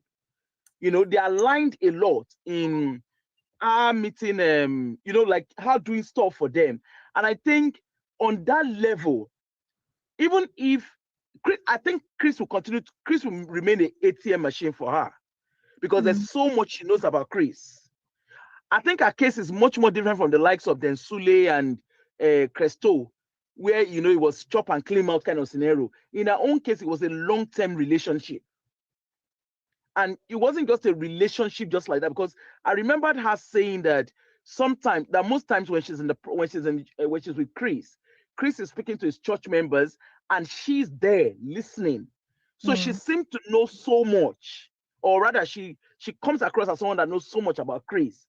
And Chris, obviously, I think if you look at even the apology that Chris did, Chris was apologizing to, like not necessarily like he was bashing his ex-wife, but when it came to Doris, Chris made a statement, and I think people maybe missed that statement where she said to Doris Ogala, some of the things she said, they are lies. But then she, he didn't necessarily address her straight away. Until date, he still not addressed her openly. Because for all that Doris Ogala said about him, if someone made that kind of allegation against me, I would be taken out to court. I'll be taken out to the laundry. But Chris doesn't seem to do that. Instead, he's beating around the bush. And I don't see any, like, even the way she's speaking to the guy, like, that girlfriend that holds so much secret on you, she's very confident in the way she's talking. Go and compare her to, what's the name of this other girl? Ebele. They're two different girls. Yes, it's possible that Doris is streetwise. But even if she was streetwise, I still feel Chris will remain an ATM machine for her. For her moving on with her life and hanging around with her ex-husband, they are two consenting adults. So, they can always they can meet and agree to meet, whatever it is. But me, I don't know. I don't rate her. I don't rate her. I just think, like for me, like I said, I just concentrated on the religious accountability because as far as I'm concerned, pastors are in a place of authority. They have a respected role. If they are saying we should not commit adultery or fornication, they shouldn't be found there. That's where I stand. You see, every other story, that is consenting adults issues. Aye. Definitely. Thank you so much. Uncle Ben is not in the studio at the moment, though. But I don't know. I'm back though, but continue. Uncle Ben is not in the studio. Uncle Ben, I don't talk finish now. What do you want make I talk? Make I shalaye the angle of the angle of the angle. Thank you, my sister. But basically, my own spicy sister. What do you think will be the end of the game Doris is playing now? End, day. My brother, you won't hear the truth. Eh? You see this Doris. Doris I tear. Eh? Doris I tear. Doris and Chris, both of them run each other's streets. Okay? And forever, Chris now ATM forever. Chris now MAGA. Either way you like her, now MAGA for life. Because Doris seems to hold so much on him. Go and, I don't know if you have paid that. Go back and watch that apology drama where Chris do. Chris did not address Doris. Yeah. He talked about all the long story. You know man level now. Man will be say, say you hold on for where you not supposed to hold on. You understand? Yeah. The guy lose guard. When it comes to Doris, the guy lost guard. I don't think Doris is the only girl he dated. But with Doris, for whatever reason, he lost guard with Doris. And the two of them, apart from dating, they are partners in crime. For me, in the same country, if they are picking Chris, Doris cannot walk free. In the same country. But hey, in Nigeria, you don't say anything goes in Nigeria. Absolutely. All right. Abby, if you want to add anything, add it, because I want to move quickly to the legal angle of this matter. I don't have anything to add. I'm just really, the more I'm looking at it, outfit is annoying me, but I don't have anything to add. The outfit is annoying you. You know, like feeling funky. You know, like the Ogbeke dance style where she did dance for stage. So, Uncle Beno. Uncle Beno. Yes, ma'am. Do you honestly think there's a legal angle to all of this? Are you honestly carried away with that? Yeah, because right now, really, yes, the script is changing gradually. According to Chris Okafor's lawyer, they are already suing Very Dark Man. They are suing Car Truth. I think they include maybe one or two other person in the lawsuit. I will play Doris and Epele. Yeah, I will play the clip shortly so we can all hear it. But I don't know. This is just so Nollywood now, bros. How you go? Nollywood. May we hear what that guy? Okay, because what that lawyer was saying, right? If you look at Car Truth, Doris said what she said, right? Very Dark Man is his daughters that reached out to him from the look of things. And I don't want to believe that Very Dark Man is that stupid that he will not keep evidence. Of course. Doris, from the way Doris speaks, you see Doris, Doris is very confident. And if she doesn't have any evidence, the girl get heart. She get chest. Because she's saying what she's saying. Go back and watch the days of Ruth. She not Ruth Michael. I've been at Ruth. What's the name of that lady that they did that movie that they did together that time? You said Doris. I think there's a whole. I don't think Doris is just this Doris that everybody sees. I feel there's more to her. I just think there's something about her that makes me uncomfortable. There is more to her than just the Doris Ogala, Chris Okafor scenario. Yes, apropos, if you remember, one of the things that has come up is how she has dated a few politicians and all. One was named.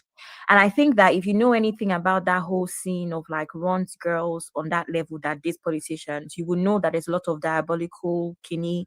There's all sorts of stories. If you go on what's that site? What's Lipstick Alley, and you see what they're talking about. There's all sorts of nonsense they do, like eating chicken, like this, like they go far into like juju and all. Whether or not you believe, there's all sorts of practices that they have to go through. So now that once you have that knowledge of being able to date a man on that level, you will know that she's not normal, like she's not the average person. She's deep into spirituality, dirty spirituality. Not the English they used to use for it. Juju, she's deep into it. There's a reason why the average woman cannot just go and date politicians. Politicians themselves are deep into a lot of mess, allegedly. So you almost have to be as fortified in quotes as them to be with them long term, grab as much money, and do you know what I mean? I don't know if you're getting the picture. So when broader knowledge of runs through dating politician, you understand that any woman that has been not normal. But you know what? I get the whole juju or no juju thing, but you know those kind of things, they are not admissible in the court of law. You understand? Yeah, I mean, of course. Yeah. But the same juju that Yahoo boys and them lots that are getting away with stuff are still saying that are using to get away from police and all. So I'm just saying, I'm not like it's something I believe in, but everybody cannot be like. She's well connected. You see, for Doris, you know, girls, all these Nollywood girls and whatever they call themselves, they are well connected because their kind of craft or their career, so to say, exposes them to different people in the society. And so it's the same thing that runs. It's the same runs. Yeah. The same runs. I need to pop into the shop, so I will come out of the stream so I don't disrupt. I'll probably come back later. No problem, my sister. Thank you very much for at least coming in to make it make sense for us. I really appreciate. All right. Moving on, make I hear what Doris they talk here briefly. Hello.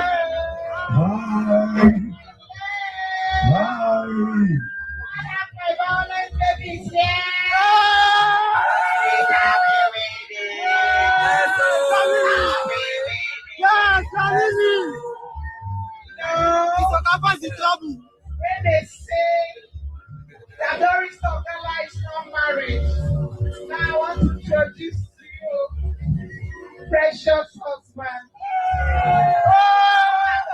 For me, he's shy.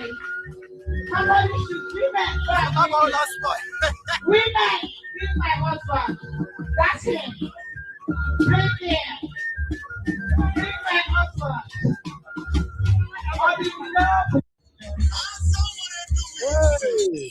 Bring my husband. I don't know. How do men cope with women like this? Make una no verse.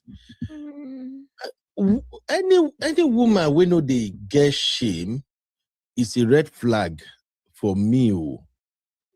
How do men cope with people like this? Hey, all right.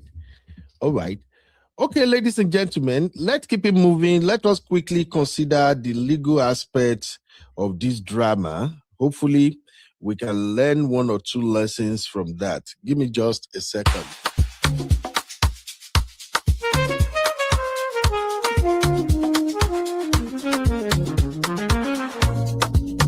Yeah. You be in the building. Hey.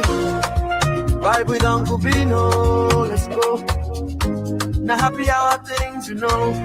Hang out with you, babe. It's our vibe tonight.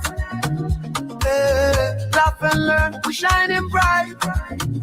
Oh yeah, you be stories, life lessons time. Hey, on the Uncle Bino. All right. Welcome back, everybody. Uncle Ben, you know that my enemies tried to hack my Instagram yesterday. What are they looking for? No, so Instagram had an issue. By the way, this is actually important information for anybody that has platform. Instagram had a leak issue. So apparently scammers are out on they had an issue, and a lot of scammers got a hold of a bunch of Instagram accounts. But luckily, I was too lazy to attend to the email, so I didn't click away. Good. But I got the email as well. So if anyone got that email, you need to ignore it if you haven't already acted. Anyway. I think they are targeting those of you who have huge followers on Instagram. I know, Cookman. I'm just on Instagram. It's like 10 point. I think they said 10.7 million follower users were targeted, something like that. Yeah. Oh wow. Well, that's good. Anyway, this is a quick announcement for those people out there. If you're looking for love, original, genuine love, no be. Let me just hang out love. We don't have time for that. If you are looking for serious relationship, something solid, we have a show coming up. It's called Match Me with UB. It's more or less like, it's not even a dating show. We are just hunting for people who are serious-minded, who are truly looking for love.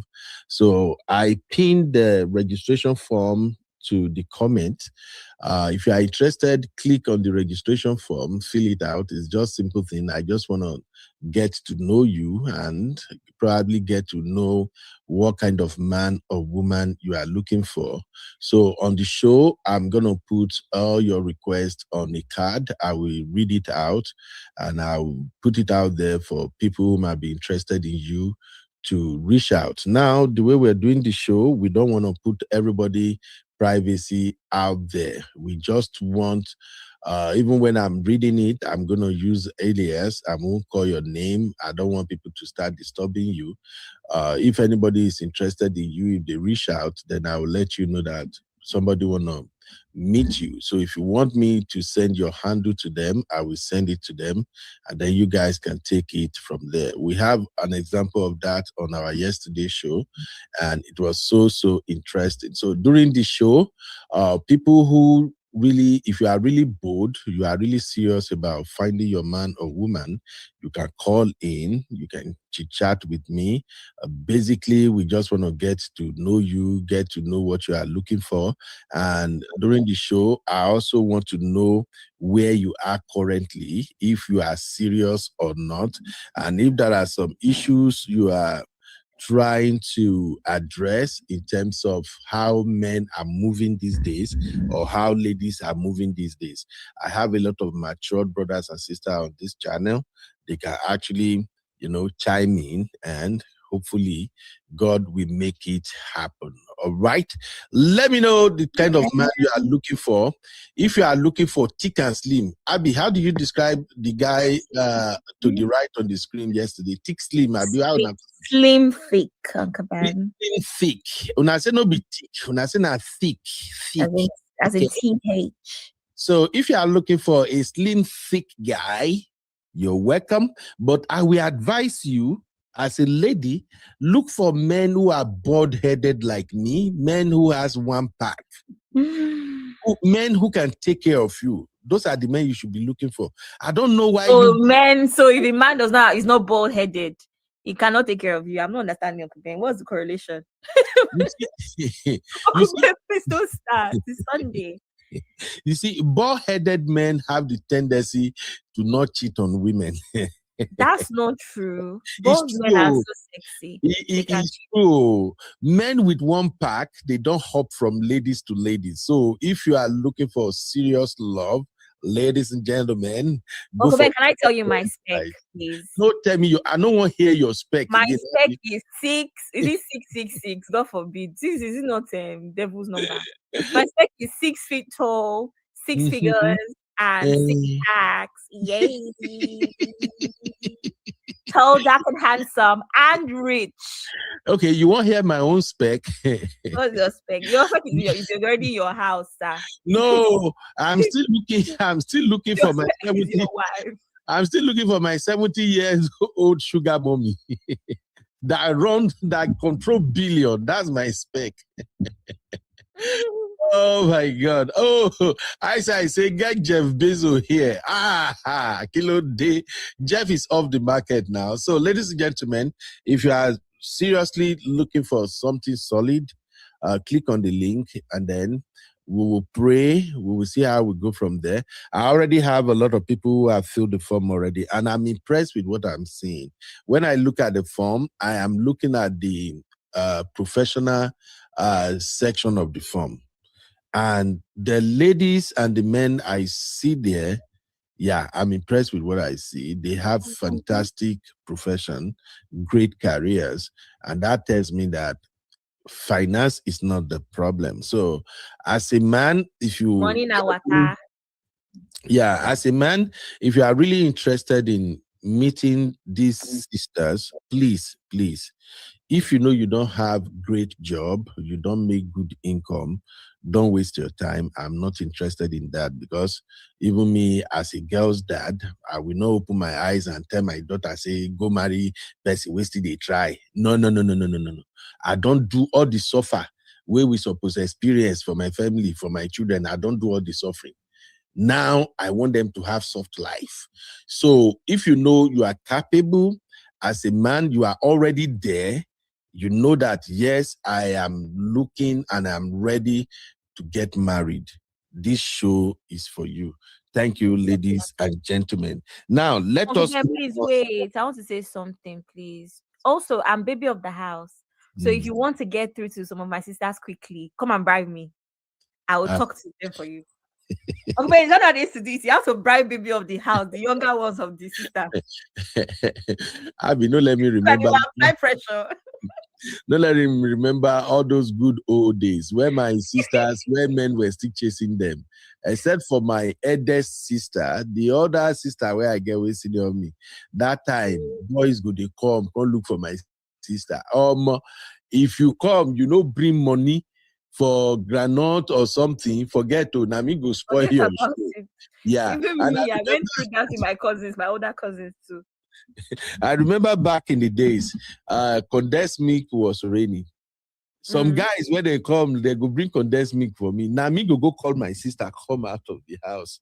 Well, but those are the good old days. Nowadays, all these men, they even try to bribe brother or sister in order to get connected again. They just go directly. And even you, the ladies now, I know they do well too. I know they tell una boyfriend, say, go talk to my brother, go talk to my uncle. You people will just finalize the whole thing on your own. That is why they make mistake. All right, let's move on to the legal aspect of this Doris Ogala saga.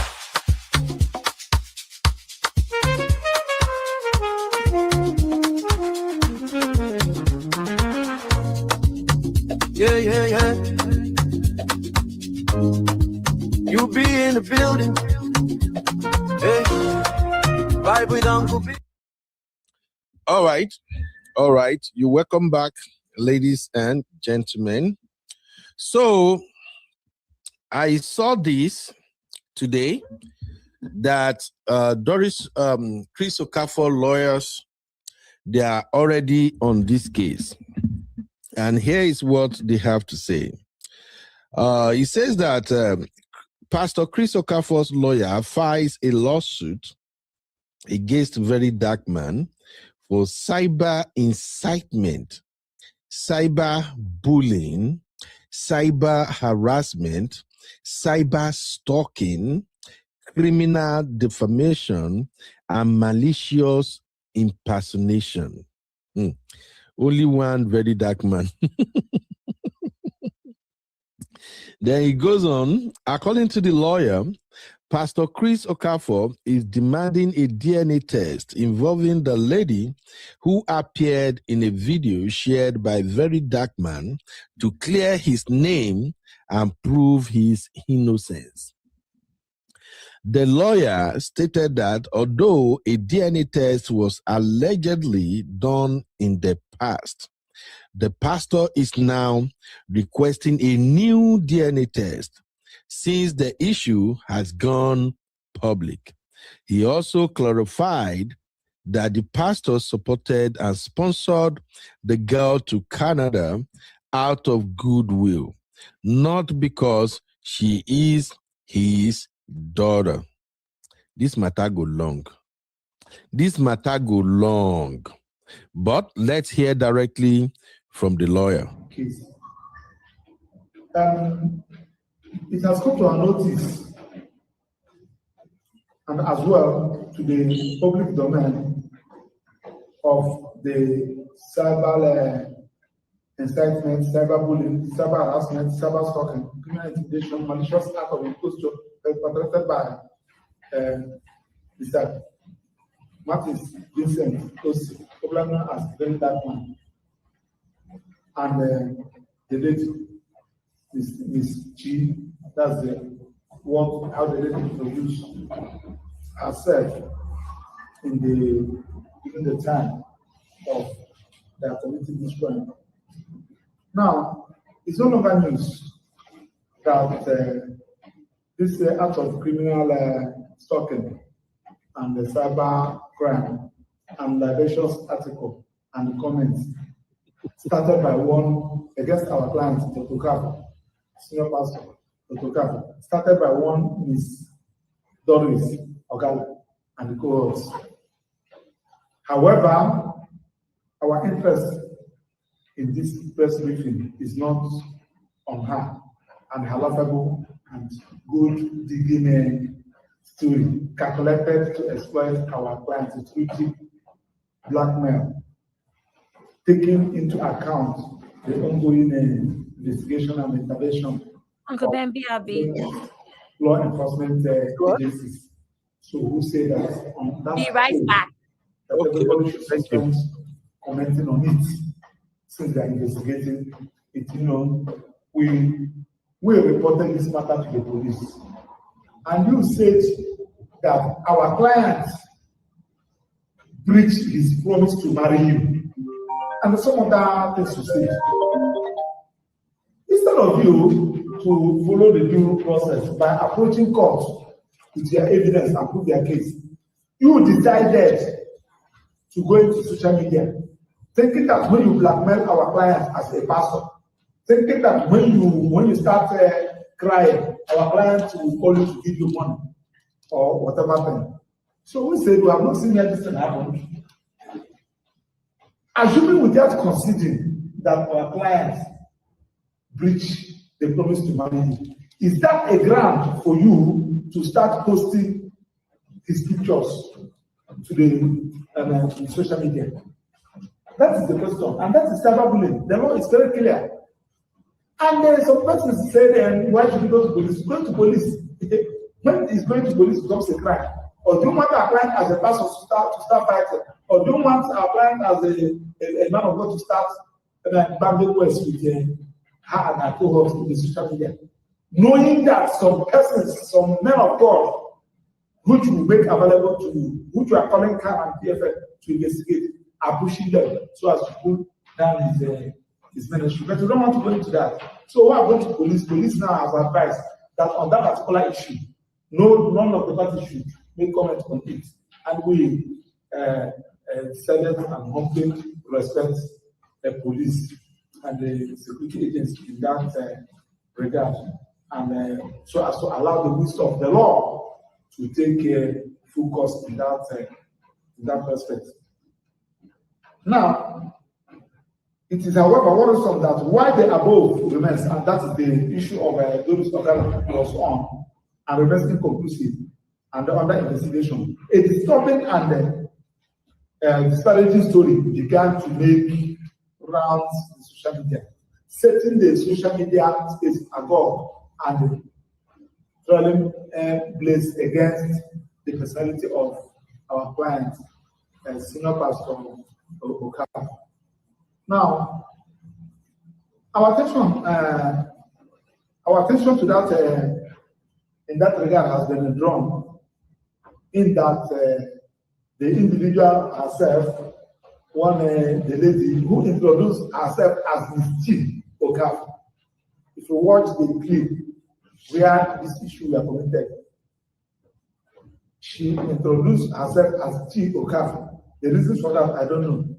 And has presented herself online as the biological daughter of our client, Pastor Dr. Chris Okafor, making false and misleading claims regarding his personal life and family relationship, alleging abandonment and neglect of paternal responsibilities on the part of our clients.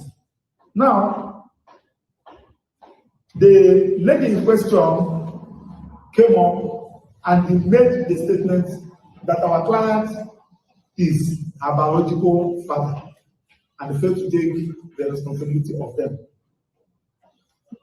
And we are saying that ordinarily our clients have decided long ago not to join issues, nor respond to any characteristics. We call them people with their character, jobless agents of destruction, in that our client is already aware of where they are coming from and those who are pushing them.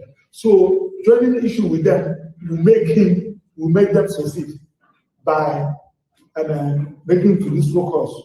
It is a clergy work. So he decided not to respond to the first claim. Now, but to put record straight, we want to start by stating. All right. Even listening to the lawyer itself is irritating. I don't think the guy has a clue the nature of the case before him.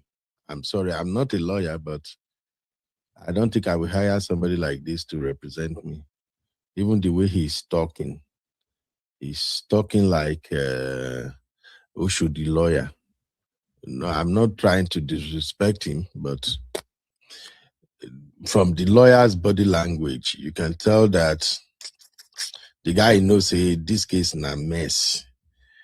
This video was released, I think, about 2 weeks ago anyway, and I guess Chris Okafor is coming up with new lawyers. I asked my girls to actually fetch me the video of the lawyer, but I think the one they found is the old one. But anyway, the case is moving on. And what I want to ask is this, just briefly, let me just have your take, my people. Do you think Pastor Chris Okafor has a case against a very dark man? Biko, help me out. Do you think this guy really think he has a case against very dark man? I don't think so. The guy also, Chris Okafor is also suing Car-Truth. Did you guys know that many of us that were doing podcasting and the likes, many of these channels, I actually register under companies. Nigeria, eh? That guy, Car-Truth, that guy struck me like somebody who knew exactly what he's doing. I've seen him made statements that are more or less like legal, like they are like statements with legal implication. All they say, I will see you, blogger, I will see you, blogger. Unati say we dey play, Abi. For instance, do you know that all my YouTube channels, they are actually under my company's name?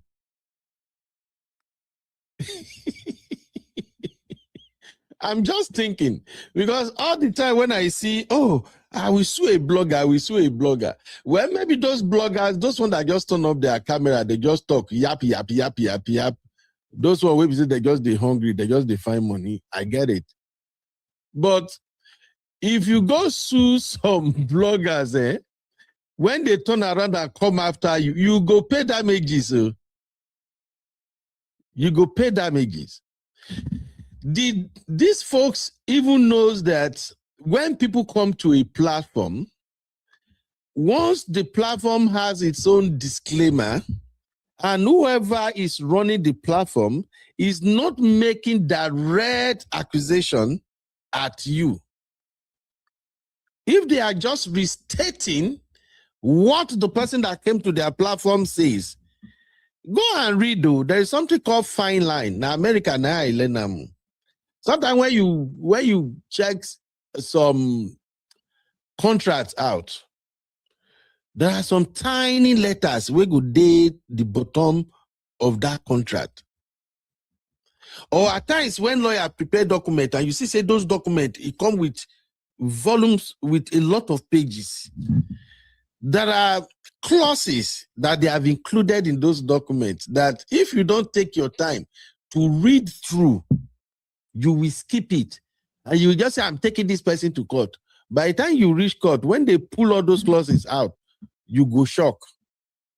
And that is why I usually advise people that anytime you want to do some things and it requires legal documents and stuff like that, pay a lawyer to help you read through because of the clauses. Now, grammar, now they will take deceive you there. You are an ordinary person like me. You will just open the document, you read through. Even sometimes, you get how you go to read, self, the thing go tire you, you will just keep it all together. Now, till when Kasala boss, now that time you go come say, oh, mo, where are this one then? I not see this one before now. Sorry, I'm trying to get Uber for my daughter. Okay. So,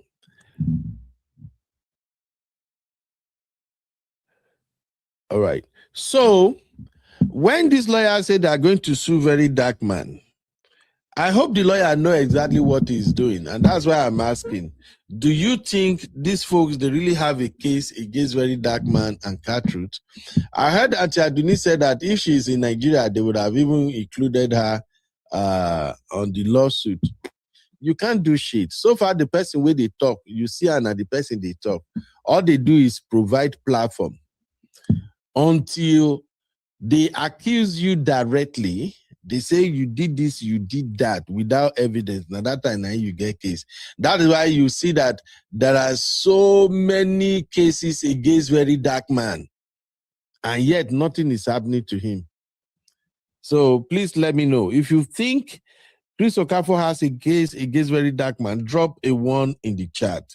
If you think the whole thing are just can I just call it like playing to the gallery?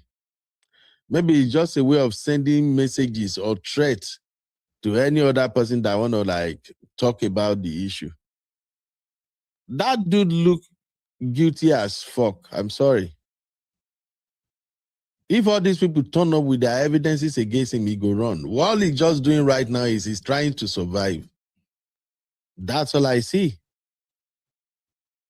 Doris Ogala is walking free. Doris Ogala, that actually brought the whole allegation out, that is hopping from one platform to another. You can't do shit to her.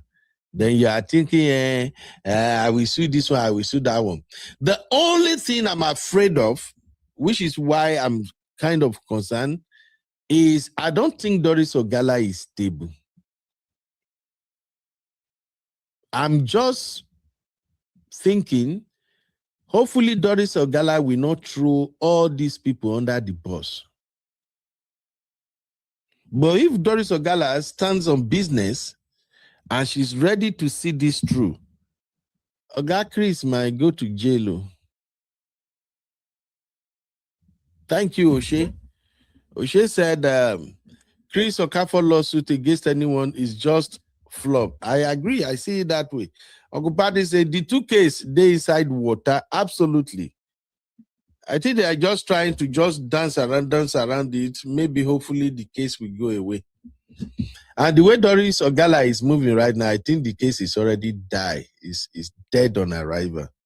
I don't think Doris Ogala want to pursue anything against Chris Okafor.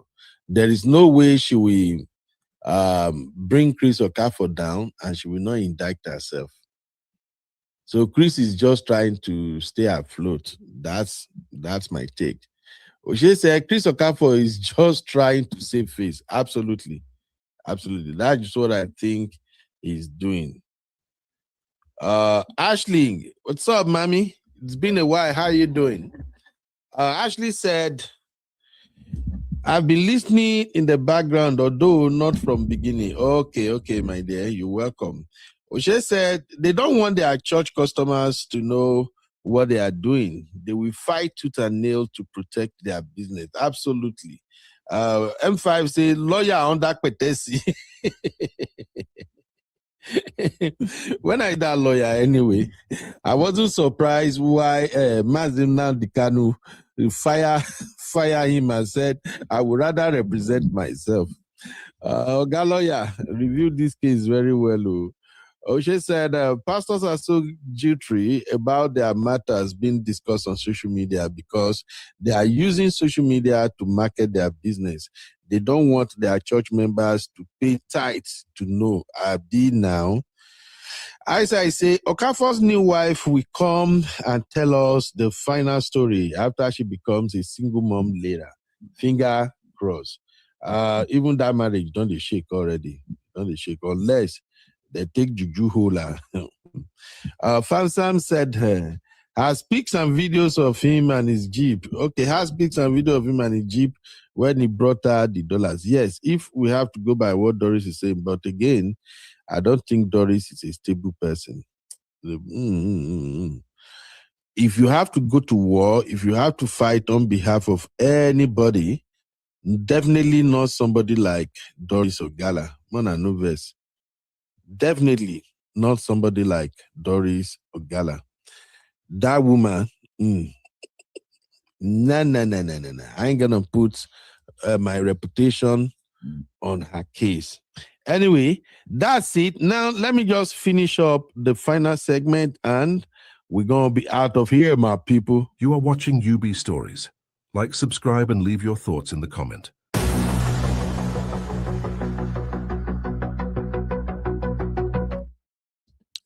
All right. For the next, what's the time now? I've done 2 hours, 16 minutes. So for the next 14 minutes to round it up at 2 hours, 30 minutes, I want to do some match me, okay? Yeah, let's do some match me. Like I said, if you are bold, you are truly looking for love, you are very, very bold, you want to talk to me on the show so people can actually hear you speak, which I think is the fastest way to get people who are interested in you to connect you. If you call me, we talk. All I will do is I will cut that part of the video out.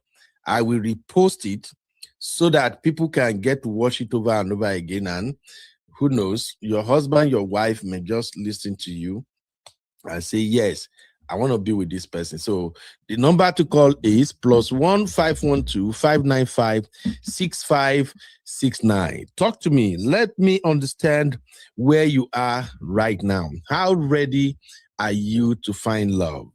Have you really took your time to understand the relationship dynamics? Have you take your time to understand yourself? I really want to speak on that. Do you know yourself? That's important. A lot of people want love. A lot of people desire marriage. A lot of people desire their own bone of my bone. But some of the problem that is hindering them is because they don't even know who they are. Do you know your personality type? Are you an extrovert? Are you an introvert? Who are you? Can you manage relationship? Can you keep a man? As a man, can you hold on to a woman?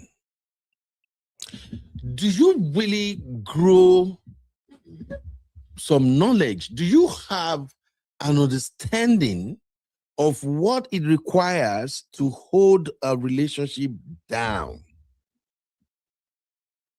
Do you see your partner as a competitor? Do you see your partner as a friend? Examine your past relationship. How did you handle your past relationship? When the relationship break up, do you blame your partner or you blame yourself? Do you see yourself as playing a part in that relationship?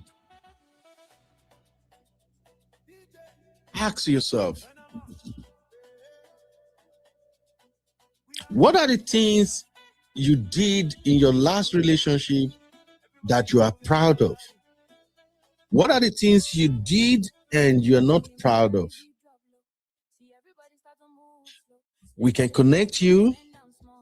People can meet you from this show. They can hop into your DM. But if you truly don't know yourself, sooner or later, you're going to find yourself second guessing whoever you are speaking to. You know, in this modern relationship now, like my younger sisters and brothers have said on this show, there is this thing they call talking stage. I hear that a lot nowadays. Oh, you know, I'm talking to a couple of guys. Right now, I have 3 guys I'm talking to. Nothing serious. We are all just on a talking stage right now. But did you know how that relationship will move forward depends on the quality of conversation you are having at the talking stage? How do you communicate? What should form the basis of your interaction when you are getting to know each other? Ask yourself, when I meet new people, am I looking for red flags or I'm looking for green flags? Because trust me, if you are looking for red flags in a partner, you are going to find a whole lot of them. If you are looking for green lights in a partner, you will find many of them, but they're not going to be as many as the red flags. And it all boils down to, who are you? Have you worked on yourself?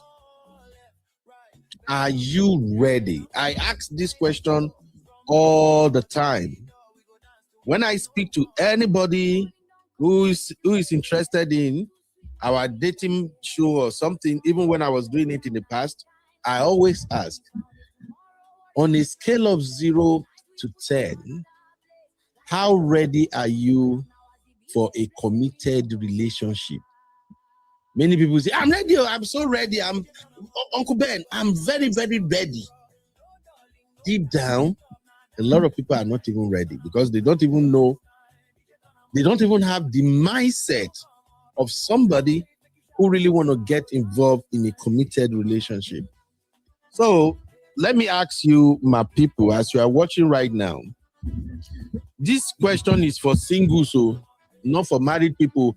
M5, make I not see your comment here. All the married aunties and uncles, if I see your comment, I might go for this question. So I'm going to ask, on a scale of 1 to 10, how ready are you for a serious relationship? If you are bold, you are really, really bold, drop it in the chat. Let's go. Even though you don't want to do match me or anything, you just want to like participate on this conversation, drop it in the chat. Let me put it on the banner. On a scale of 1 to 10, how ready are you for a committed relationship? Okay, make I see whether the thing appear well. All right. Let's have it. Remember, when you drop this, somebody might actually watch this show later, and they might even from this one contact you. Me, I'm a believer. I'm a Christian. I've told you guys over here several times. I believe in miracle. I am a product of miracle. I have witnessed miracle in my life. I have seen it work. And I know God has a way of linking people together. Make I tell you now. God did not design anybody to stay single. Trust me. People choose to be single by choice. Some of them, because of how life treated them in the past. Some of them, because of how they have been used, they have been disappointed, they have been lied to, they have been played. They choose to be single. But in the grand scheme of how our God operates, I do not think or believe God created people to be single. And I'm saying that to say, God already created your own man, your own woman. And when God created your own man and woman, he did not just create just one. He usually creates them in different versions. 3, 4. If you want to be sincere with yourself right now, if you're listening and watching this, either some of you have met some man or woman in the past and you are regretting it right now that, oh, I think this person was made for me. Oh. But as a result of ignorance and lack of knowledge, I let this relationship slip away from me. And I'm saying that to say again that God created someone for you. So I don't want you to see yourself like, well, nobody could like me. Maybe I'm not just attractive enough. Maybe I don't have enough money. It's a lie. If not now that money dominates dating world, that now women and men are looking for people who are already blessed, people with money. Back in the days, money does not determine who's going to be your partner. What determines that is love, is attraction, is compatibility. Back in the days, people really don't need you to be this rich or that blessed before they decided they were going to be with you, get married to you. Rather, what they look at is your prospects. And then people come together, they work together, they build together. But I get it, time have changed. Time have changed. So now, finances has become one of the yardstick for determining who is my spec. So please, I don't want you to stay in that zone where you are thinking you are not good enough, or maybe nobody finds you attractive, or nobody is meant for me, or you start having these thoughts in your head that, well, maybe I'm going to stay single forever. No, I don't believe in that bullshit. You are an amazing person. You are a unique person. You, my dear sister, brother, you are the answer to someone else's prayer. There is somebody somewhere right now that is praying to meet someone like you. All you got to do on your own is to go down on your knees and talk to God and say, God, please, let my path cross with the person you created for me. We're going to have a lot of conversation with our people. Maybe if you continue to listen to me, you can get the message and you will begin to see changes. When you are looking for a life partner, one of the first things you should make priority is, I want somebody who will make me happy. And when you talk about looking for, searching for, desiring someone who will make you happy, yes, money is important, but money is not the main factor that will determine how you're going to be happy with that person. When you are looking for somebody who will make you happy, you are indirectly looking for someone who will respect you. You are indirectly looking for somebody who will appreciate you for who you are. The person that will make you happy will not criticize you. Rather, he will recommend, he will make suggestions, and he will drop it in a very very relatable way. Happiness is key. So I'm bringing that in for you to know that at the talking stage, you ladies and brothers, you are looking for things that mostly are irrelevant during the talking stage. When you are in the talking stage, be sincere to yourself. How does this person make me feel? Whenever we're on the phone, when we are chatting, how does he make me feel? How does she make me feel? Concentrate on stuff like that. Money is not everything. So thank you for taking my poll. I'm going to put the poll up here again. For those who would like to participate, please drop. It's very, very important. Okay? On a scale of 1 to 10, how ready are you for a committed relationship? All right. My baby girl Zeno said 1. Okay, maybe I should state it properly. When I say on a scale of 1 to 10, I mean that 1 is the least ready and 10 is the most ready. Okay? So let's take the poll again. On a scale of 1 to 10, how ready are you for a serious relationship? How ready? This is important. And as you are dropping this, you should know that people will watch this show. They will see your handle. A man will see it, a woman will see it, and they might start reaching out to you. That's all that matters. All right. Sister O'Shea said 10. I love that. I love that. 10 means you are ready to commit. You've done your homework. You have worked on yourself. You already know what you are looking for. You don't have time for games.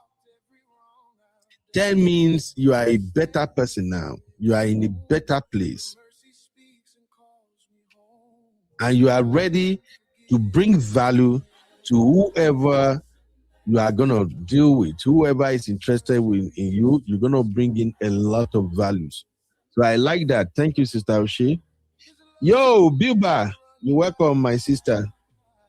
Diaspora Diva said 5. All right. Diaspora Diva, maybe you and I will need to talk. Maybe you know the studio number. Just holler me. You and I might need to talk. Because when you say you are ready to the tune of on a scale and you are just going for 5, I'm not judging you. 5 is still a very, very, very solid level of readiness.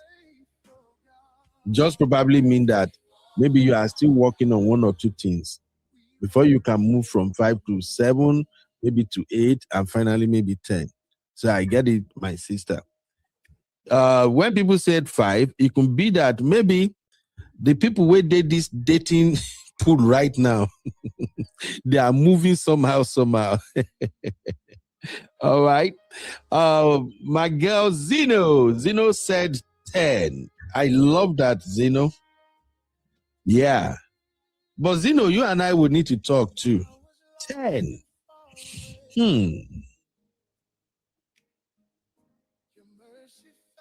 You know, when you say 10, it means financially you can take care of yourself. You just need the man to complement you so you can build together. It means that what you are looking for is not like you are looking for a man that you want that man to come and make your life better. You are already doing fantastically okay on your own. When you say 10, it means you have worked on yourself, you know your personality traits. And more importantly, when you say 10, it means you can handle conflict, which is going to be another thing we will talk about as we are moving forward with Match Me. Okay? Thank you, Zeno. God bless you. Harmony. What's up, Harmony? Harmony, are you a man or a woman? I need to know, Harmony. Harmony said 10. Now, man, usually men are the one that goes with Harmony, right? Welcome back, baby. So, Harmony, are you a 10 or are you a man or a woman? I need to know. Please drop it in the chat. My lovely sister, Ice, said 20. Ice, I'm ready. Ice, so this 20 where you put, make I kukuma apply myself. Let me apply myself. All right, Ice, I know you are ready. I've seen your comment.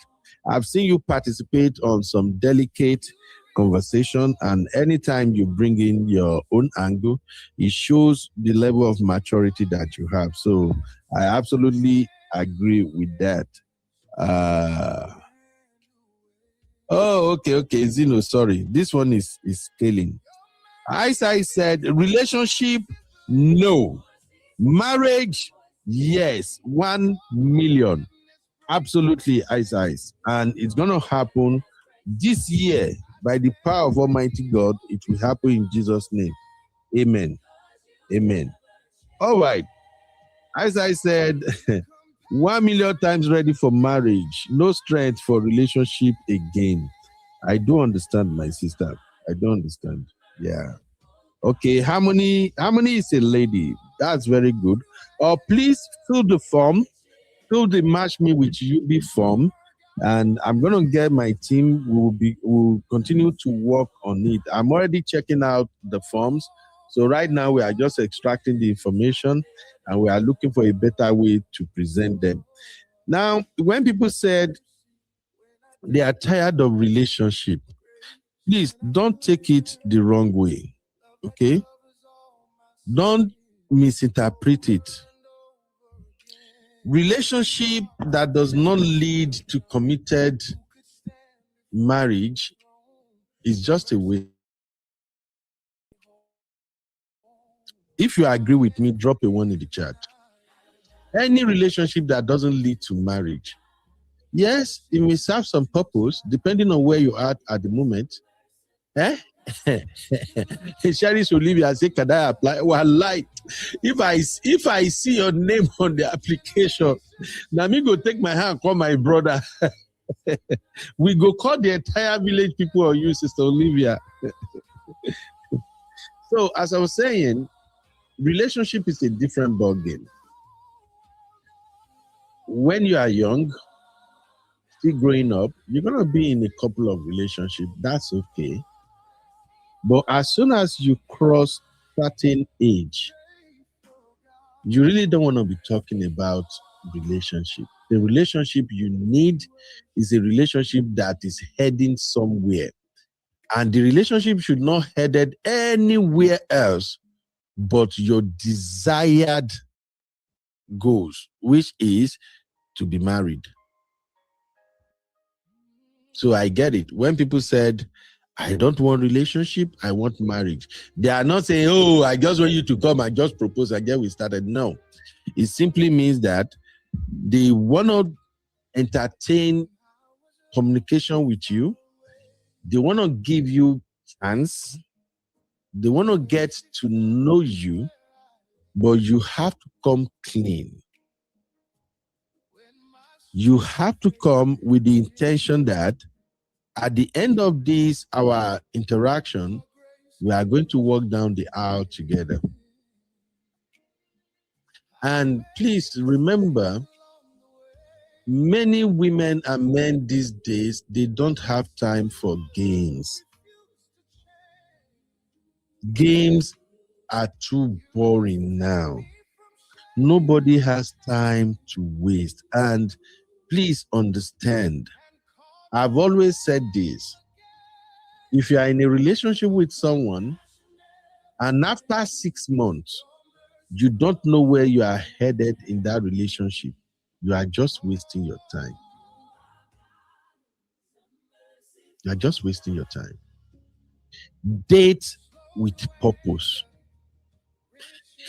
If you are anywhere from age 30 and above, and you are still dating to just sleep together, to just say, okay, let's see the direction this relationship is going. Let's just see how it will work out. My sister, my brother, you are not serious. You are not a serious-minded person that is truly looking for a life partner. Should I say it again?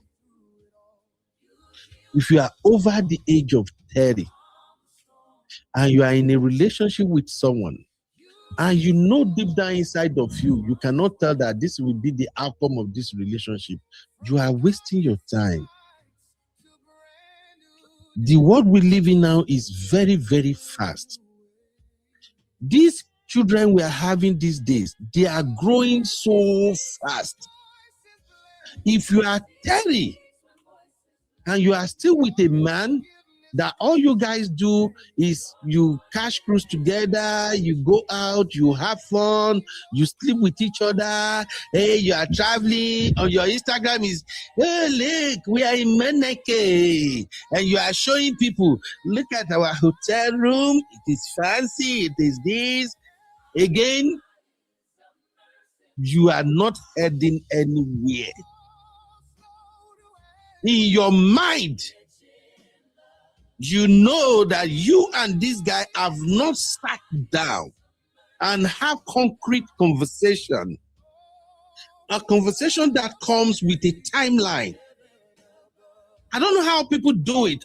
That's why I don't deal with unserious-minded people. I like to set goals. Short-time goals, long-time goals. Where should I be by so time? Where are we going by so? That's how I move. That's how I expect you to move when it comes to finding your future partner. There should be timeline. Relationship is on phases.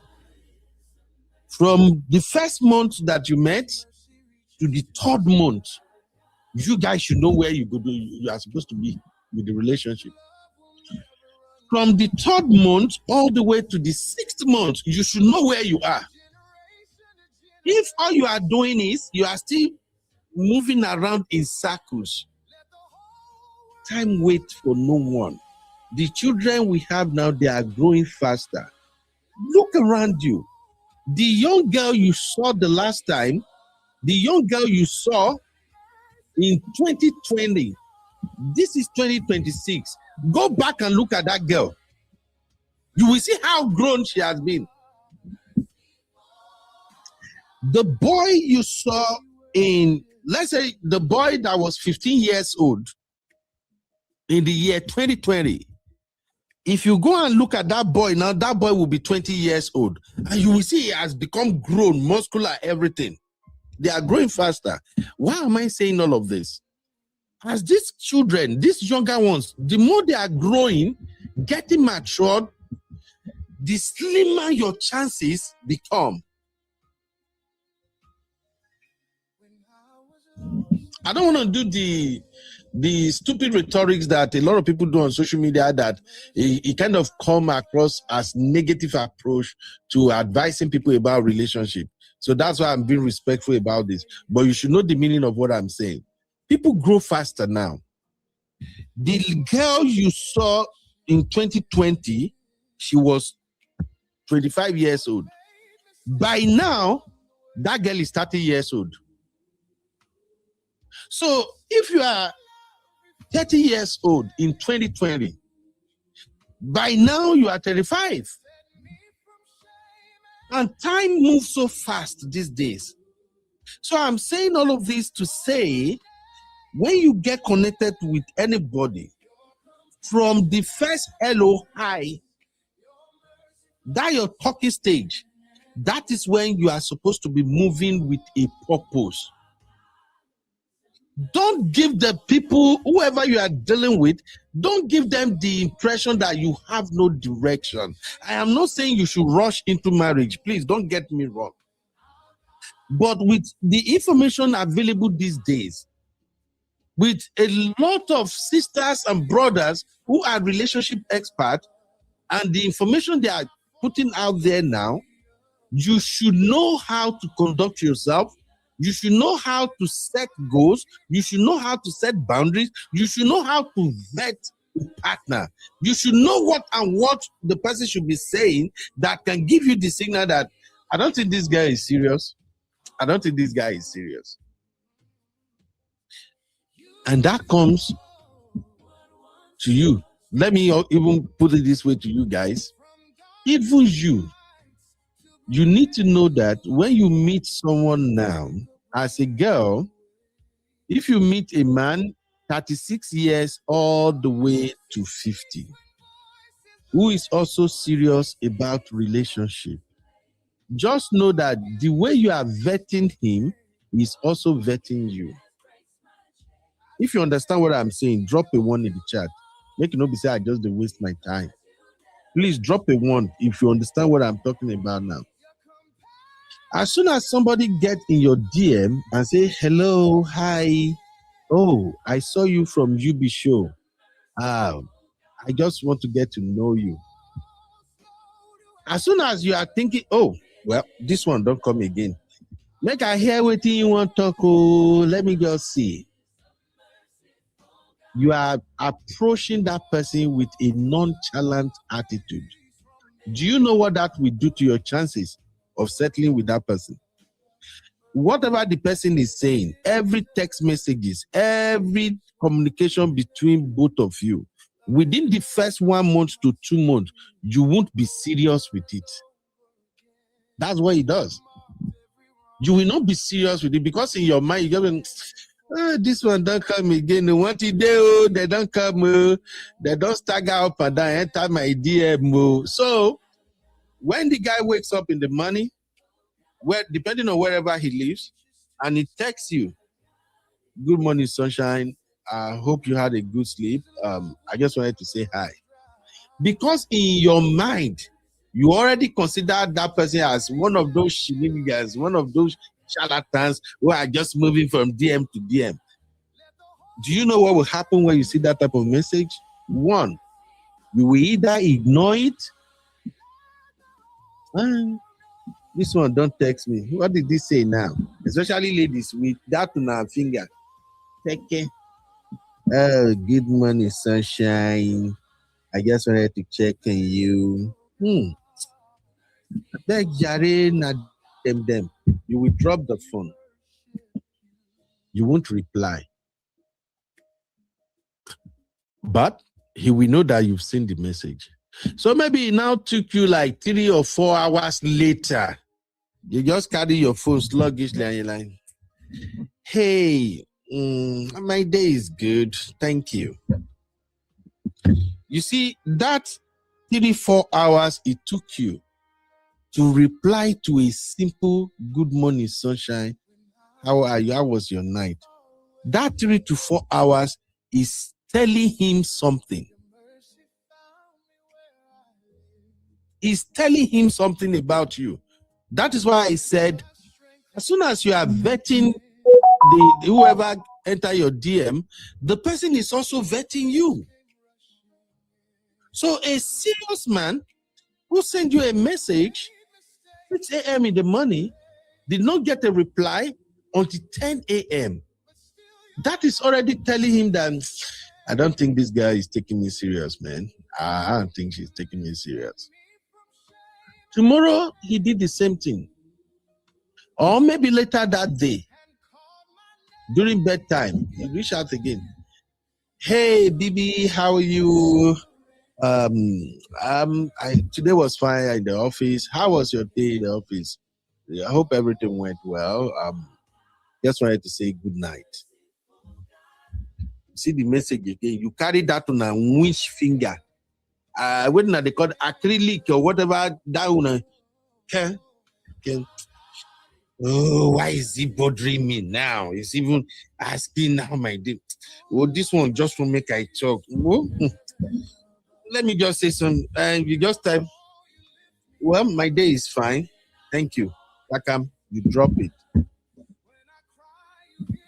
That is not the attitude of somebody who is looking for a committed relationship. Now, the things I'm talking about right now, it may look so simple. It may be like saying, no matter, Gary. But let me tell you, some men who are seriously searching for a wife, if you keep that up, 3-4 days later, they will stop.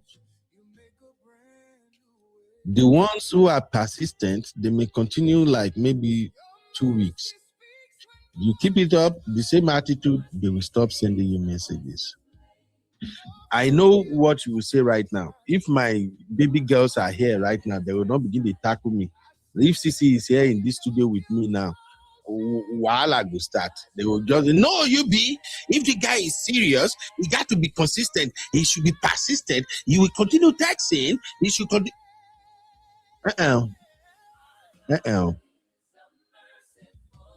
A man who is looking for a wife, most time, they have 3, 4, 5 women they are trying to check out. Though. Just the way you ladies, you have like 3, 4 men that you say, oh, we are on the talking stage. They also have their own talking stage. And as a man, I can tell you this for free. If we are chatting with 3 girls, the one that responds to our messages quicker, the one that really shows she wants to engage, even though at the beginning when we have these 3 choices, maybe she's the last choice. She's not the first, she's not the second choice, the 3rd choice. But because she's the one who is responding, she's the one who's showing that she actually wants to engage. After our first choice, we greet them in the morning. She's so not committed attitude. In the evening, we chat again, non-committed attitude. By the time we do it, maybe 1 week or 2, you know what?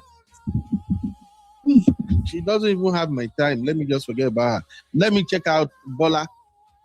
Bola always responds to my text when I text her. So now, the text, the chat, the time he spent sending you messages, we will add that time to sending message to Bola. That's just how it works. When a man is ready to marry, they are open to any girl that just show them what they want. That's in my opinion.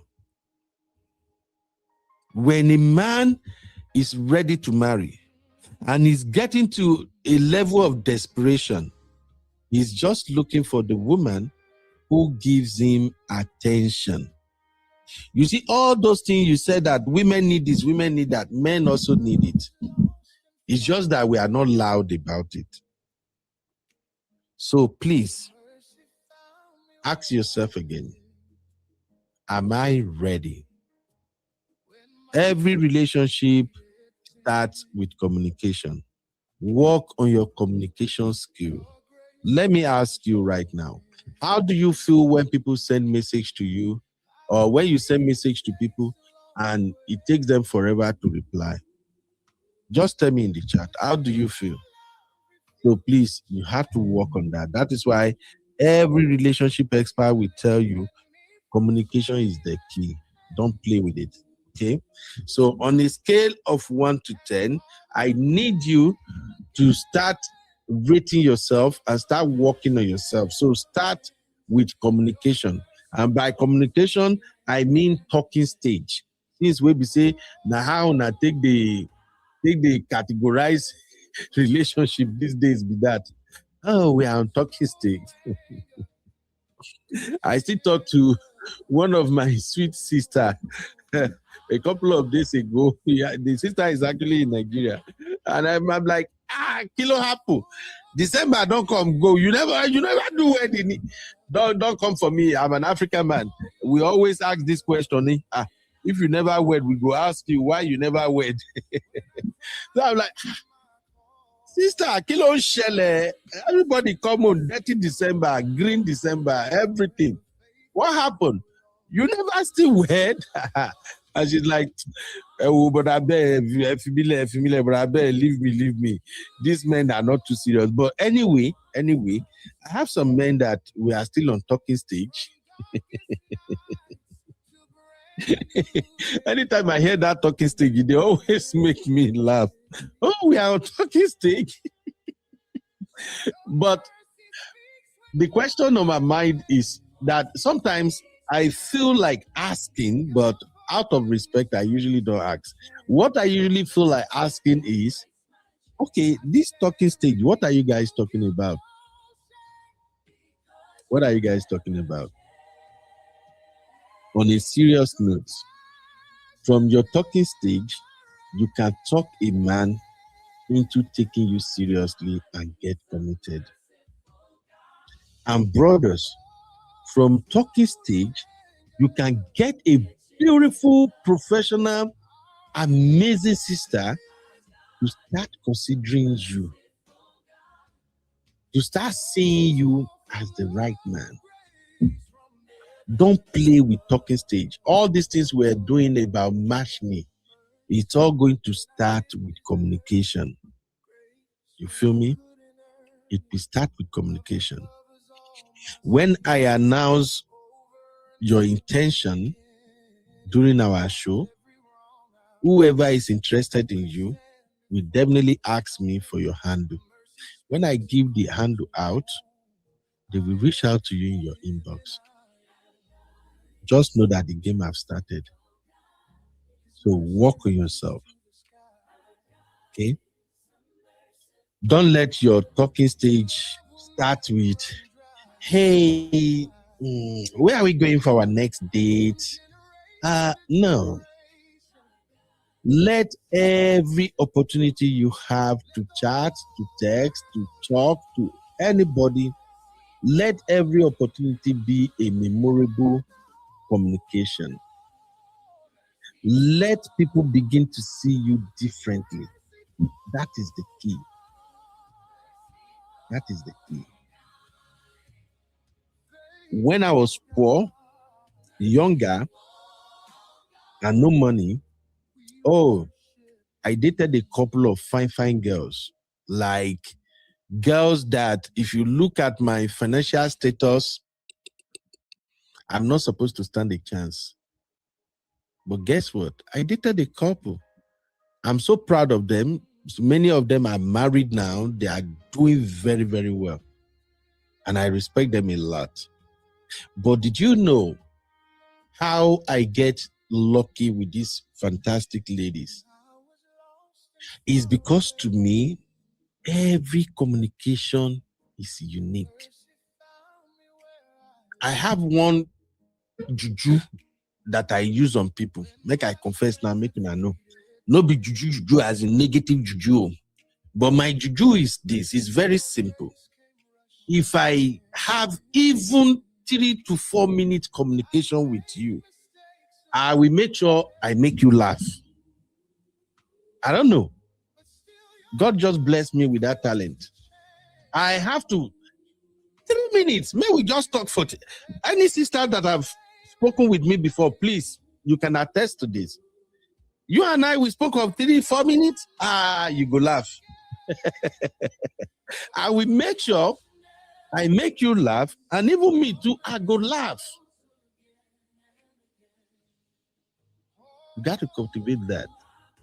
Make sure you leave an impression on people, especially when it comes to finding your future partner. Impression matters. Don't stick to one game. Some men have just only one game. Same way of talking to 10 different women. It doesn't work. Each person has their own unique differences. So from the moment a man gets in your DM, Hi, how are you doing? My name is Mike. I saw your profile on UB channel, and I just want to say hi. Sounds simple, sounds ordinary, but how about you say something like this? Hello, sis. I'm not gonna lie. I actually check you out. I check your profile, and I think I like what I see. Yeah, you can drop some laughing emoji. I think I like what I see. And to be honest, I actually get to see your profile on UB, and I reach out to UB that I need your handle, and UB give it to me. So please, I'm sorry if it looks like I'm violating your privacy, but I think I like what I see again. I beg you, fine. Don't do all those stupid ass chatting with people. Just go to a girl's DM. And I'm saying this to you men now, because make I tell you something. There are more men out there that are looking for wife. Now, because I said they're not just the holla. Many of them are looking for wife. Seriously. So let me tell you, as a man, stop dropping all those one-liner messages when you are reaching out to a woman. Hello, this is Mike. If you don't mind, I just want to shout. I just want to give you a shout out. That is lame. That is dumb. What that tells the woman is you are not even serious in the first place. And that is why I always tell brothers, when you want to go for a lady, take her seriously from the very first moment you are communicating with her. Invest time into it. Take your time to construct some really intelligent, some really outstanding message that you want to drop in our inbox for the first time. That even every reasonable woman, when they read a long message from you, they can tell that you took your time to construct that message and drop it. Don't take women for granted. Don't just say, let me just say, no, you got to be serious. It's the same thing. Even when you are in marriage, how you talk to your wife, how you listen when she's talking, how much time you invest in paying attention to her. Like, not just the stupid attention when they play that. Like, even it doesn't matter how long you have been with your wife. Anytime she say, hey, babe, oh, I know we need to talk about something. Prepare yourself like say now your boss for work.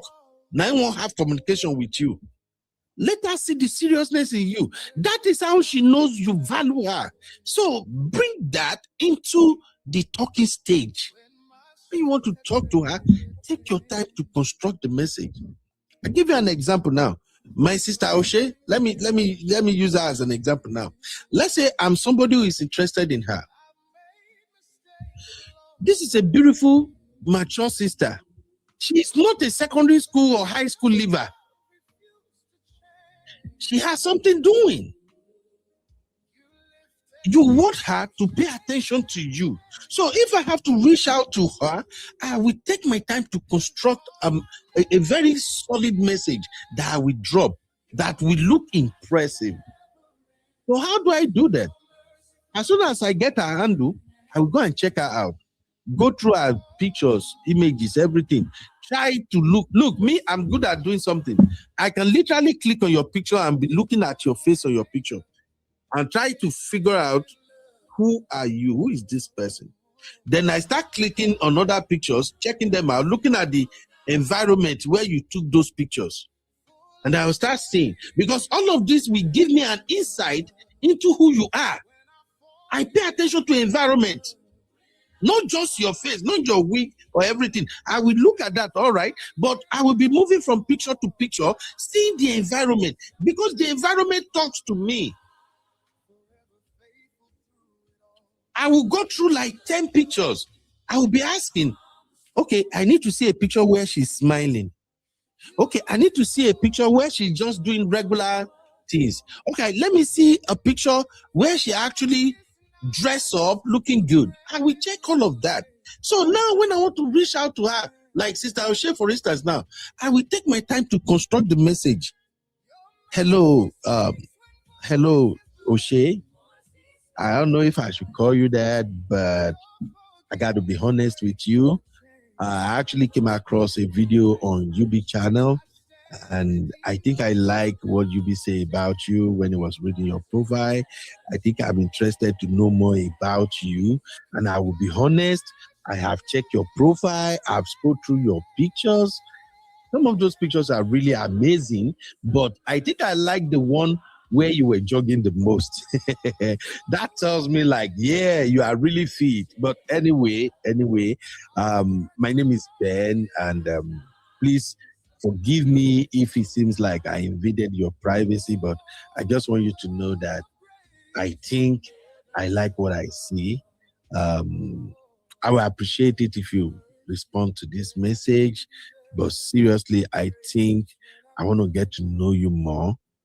Thank you. I'll be waiting. And again, I love the smile I saw in one of your pictures. Those smiles. Now tell me, let's just be honest. Sister O'Shea, if you see this type of message, will you ignore the message? Compared to when somebody say, hi O'Shea, my name is Mike. I just want to see if I can get to know you. Which of these two messages makes a lot of sense? The first message should tell you that this guy really invested time to check me out. The composition of that message will also tell you, man, I think this guy really takes time. Now, so some of these men, they do show, this one, it sounds too sweet. So, but anyway, I think I like the way he sounds. Okay, let me reply. Hi, Ben. Thank you for this message. It's really a warm message. I like it. Thank you for reaching out to me once again. Anyway, I think we can chat if you really want us to chat. Pam. Now, compare this. Just compare this to all these, hi, you look good, you look beautiful, you look sexy, nya, nya, nya, nya. You know, they freak a lot of women these days. They don't hear and tire. I be at the line.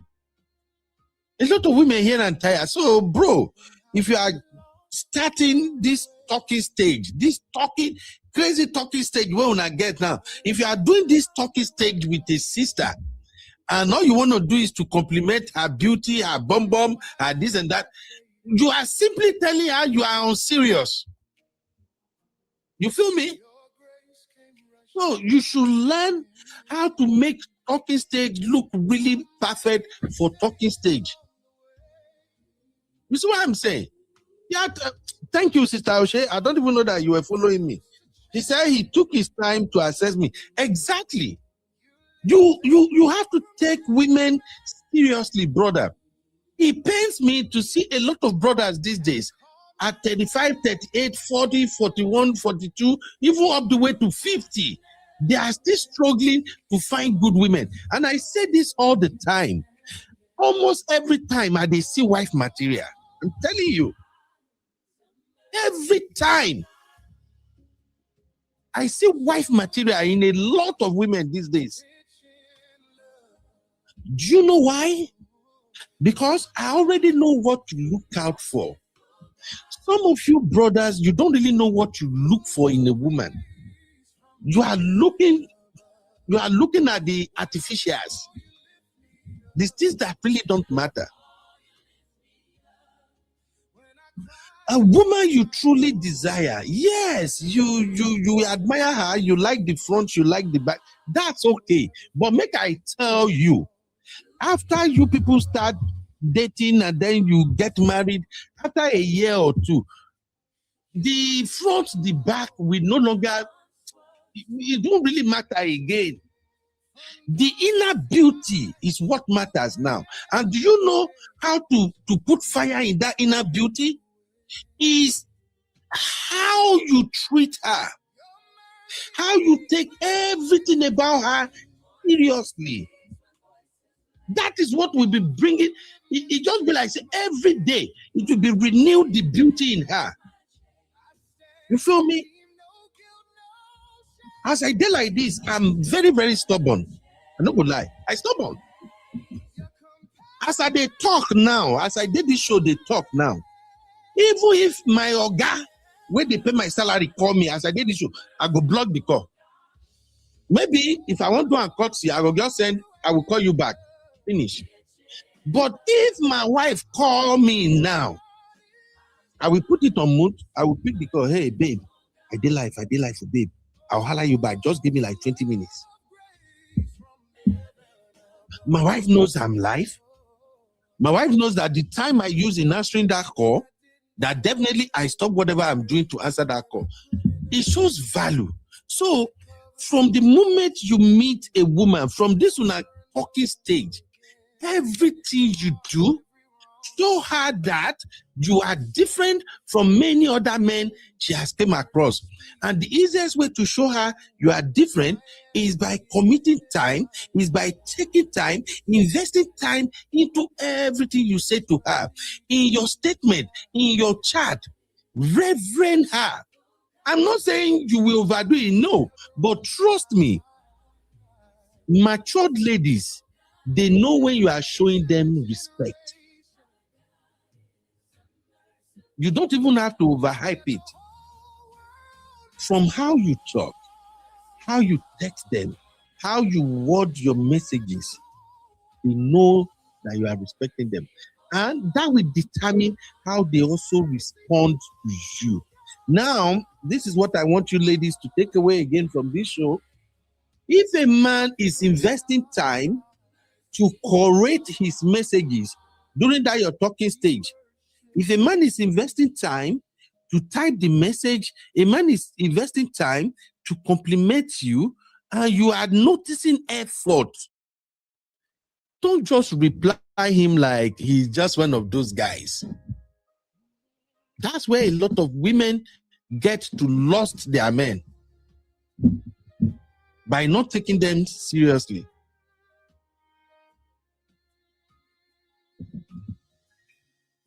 Because I'm trying to put myself in the shoe. If I take my time to construct ordinary chats to open up conversation, and you just discard it with some thanks, or you drop an emoji, I may pretend that doesn't hurt because we are just starting. But if I notice it has become a pattern, I took my time to type 120 words, and you only reply me with 3 or 4 words. Or your response is, go ahead, I'm listening.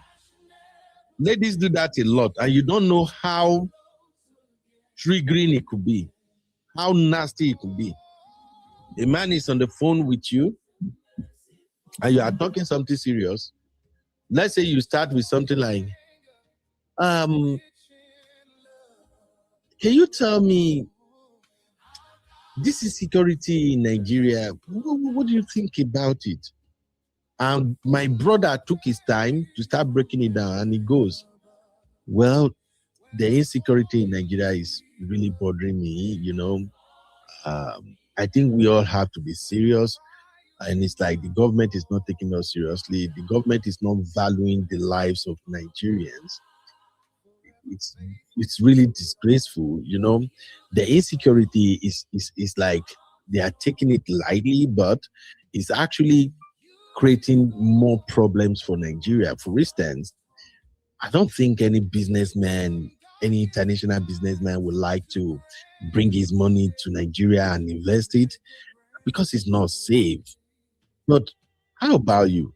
What are your thoughts about this insecurity? And then you on the other side, you, the lady, you now want to reply like, well, I don't have much to say about it, but keep going. I think I'm listening, continue. And then the guy goes again.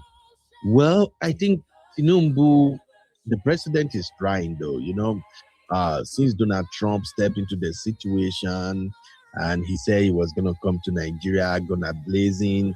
I think the president is actually pulling his weight right now. He's putting all necessary measures in place, and I think it's impressive.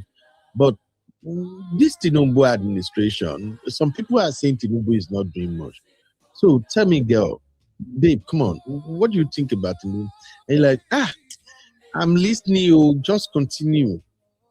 Now, if I'm the guy, I'm shutting the communication down. Because it shows you are not even interested in the conversation you started.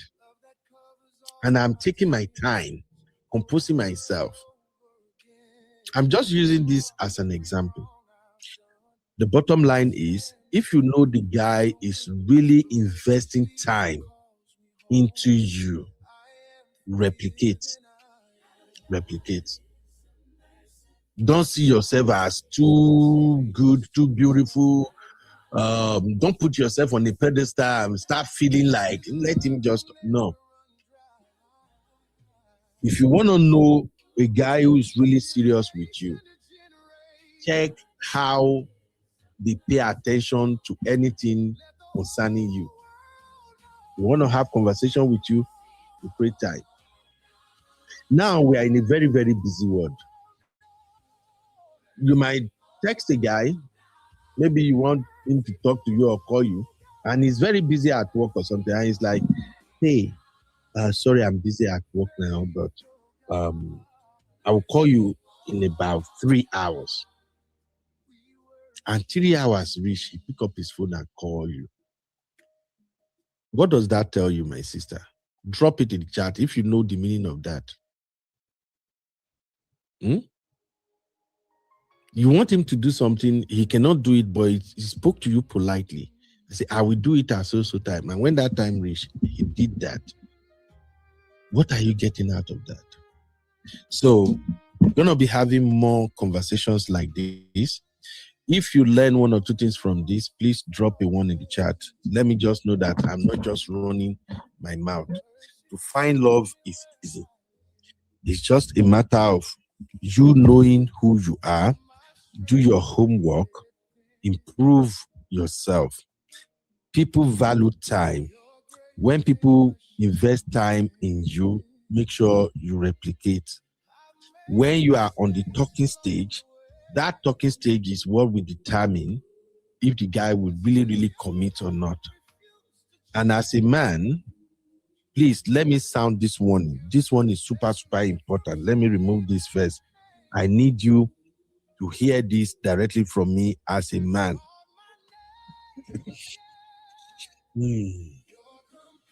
When you find your match on our show, make I give you expo now. Make sure you don't talk anyhow. Always have it at the back of your mind that this lady you are talking to right now, she is not your body. She's not your paddy.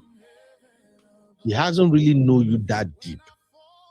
So all those words you throw around anyhow, control it. Because ladies are so smart, especially the sisters I have here. If you match with the sisters with me, I know for this platform, from Urbudo Yibo to this platform to Man of Prestige, or the new sisters that just join us, the plenty new ones, the way me I know, where I don't see their comment here. These are smart girls, so smart ladies, so and they are paying attention to everything that comes out of your mouth or everything you drop in the chat. So as soon as you want to start talking to them, don't lose guard. So remember again, they are not your paddy. Stop, don't throw words around anyhow. They read meaning to everything.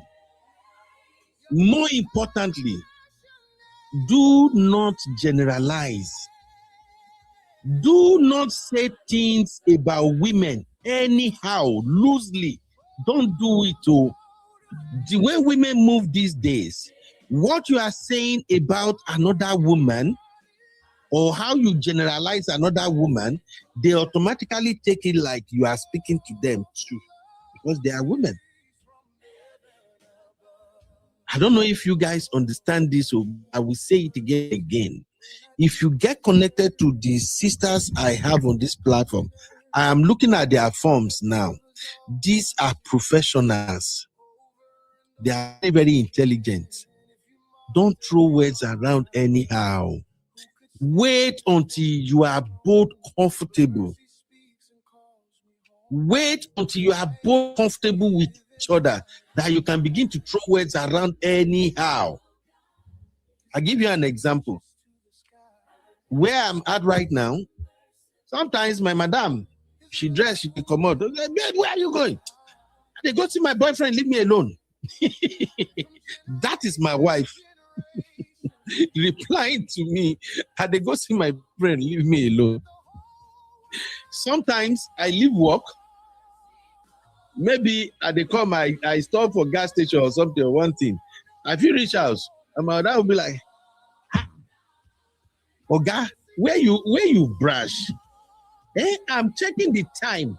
From house to work is 25 minutes. Where you brush? I just be like, You know, say I get plenty side chick. I go check my side chick before they come. We laugh about it, but the point I'm trying to make is this.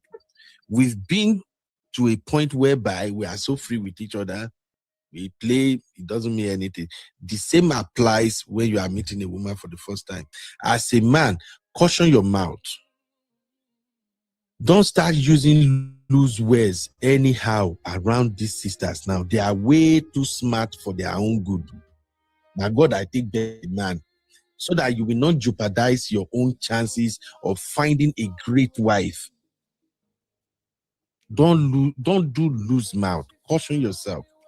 If you use vulgar language a lot, stop it. If you are trying to say, oh, fuck shit, man. Maybe during conversation, she just tell you, hey, Mike, did you watch the game last night? The Nigeria game versus Burkina Faso? And you just, fuck those guys, man. Those guys, those niggas. Yeah. Don't do it. Okay? Until you get to know each other, you don't they talk, don't they into each other where that she will know, she will understand that when you talk like that, that does not really who you are. So, brother, don't do that though. Whenever you are connected with a sister, treat it as if it's a job application. Treat it as if you are talking to a boss in the office. Be serious. If you are not serious as a man, woman, the sisters where they now, they won't take you seriously. You can have all the money. You can speak all the grammar in this world. You can even have beautiful accent. But if you are talking loose, you just open your mouth, you talking there. You just feel like, oh, she will understand you. Now, Layo, remember, she's looking for a committed relationship. She's not looking for a garage boy.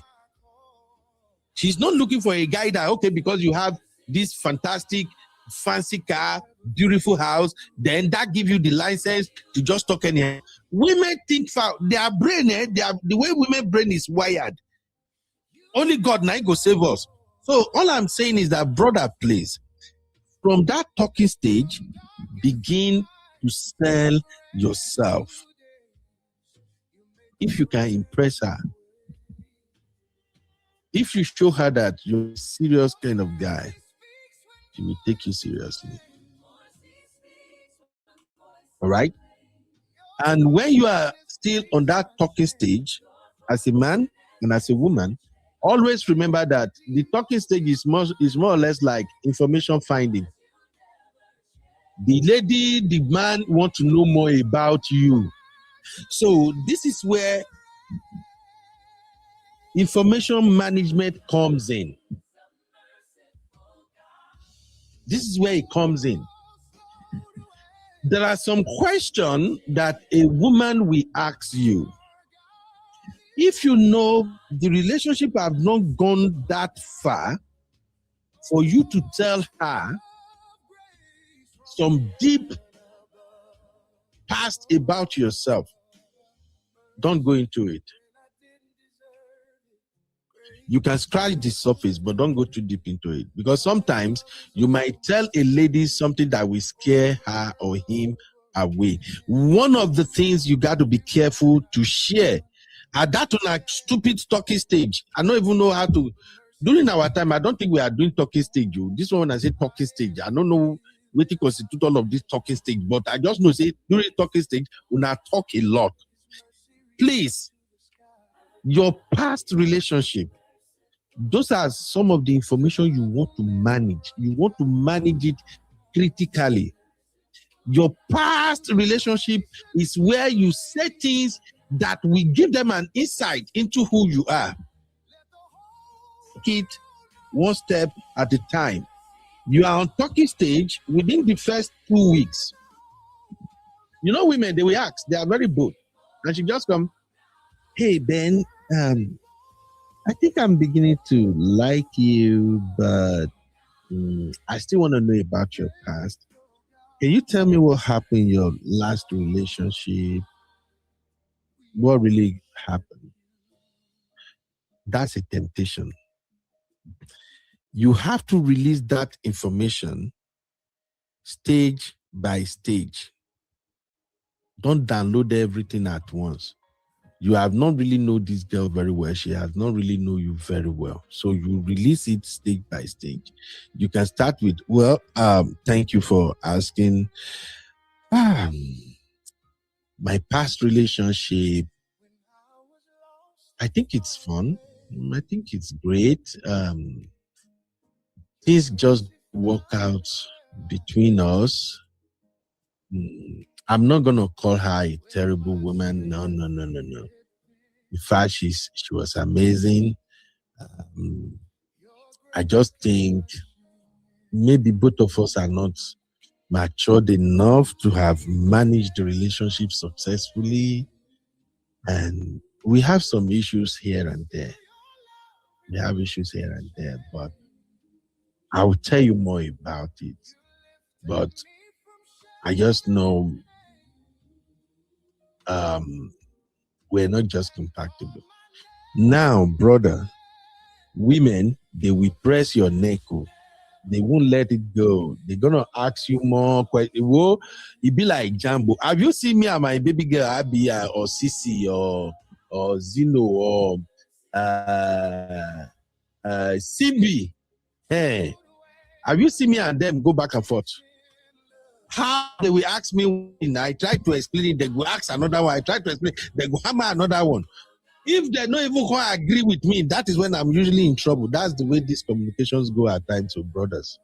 So when you tell her, well, the relationship really don't pan out like that and all of that, she will say, okay, just tell me what happened. I really want to know what happened. And women can be trickish. Now that time, because they like apropos now, they like gist. Now that time, you go even say she dead serious. Hey, okay, John, come on, just tell me now. I need to know this thing before moving forward. You know, I'm already falling for you. Guys. So here's the thing. Make I just give you this small tip. Release the information accordingly, but don't give her everything because she really don't know you. She is trying to get to know you through your past. So you got to be careful. If you know you are really getting uncomfortable about the conversation, tell her, ask her, what specifically do you want me to tell you about it?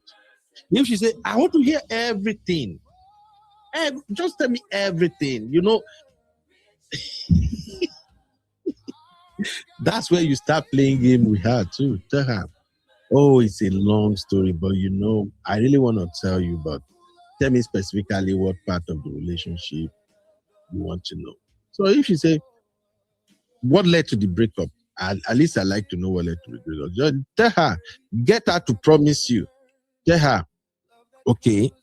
I will use Zeno as an example. I'll say, okay, Zeno, I will tell you what led to our breakup, but please, when I tell you, can you just let us discuss it another time? It's so emotional for me, and I don't want to be bringing my past into the conversation between you and I. So I will tell you what led to our breakup, but please just will you let it go, and then another day we'll resume. And she will say, sure. She will be eager to know. She will say, sure. Okay. Once I start, turn it to a joke. You promise? Put your hands in your chest. I want to know you promise. You promise you will let me go. I say, okay, I promise. Yeah. So go ahead and tell her. If you cheat, because that's usually the biggest crime where you will commit as a man. If you cheat, tell her from the get-go, okay, what led to our breakup was cheating. I cheated. I don't want to try to justify it. There is no way I should have cheated on my partner. I regret it now. I regretted it then. I am not trying to blame her for it. I take accountability for the cheating, but something happened before that happened. Now, knowing women, she go press your neck further.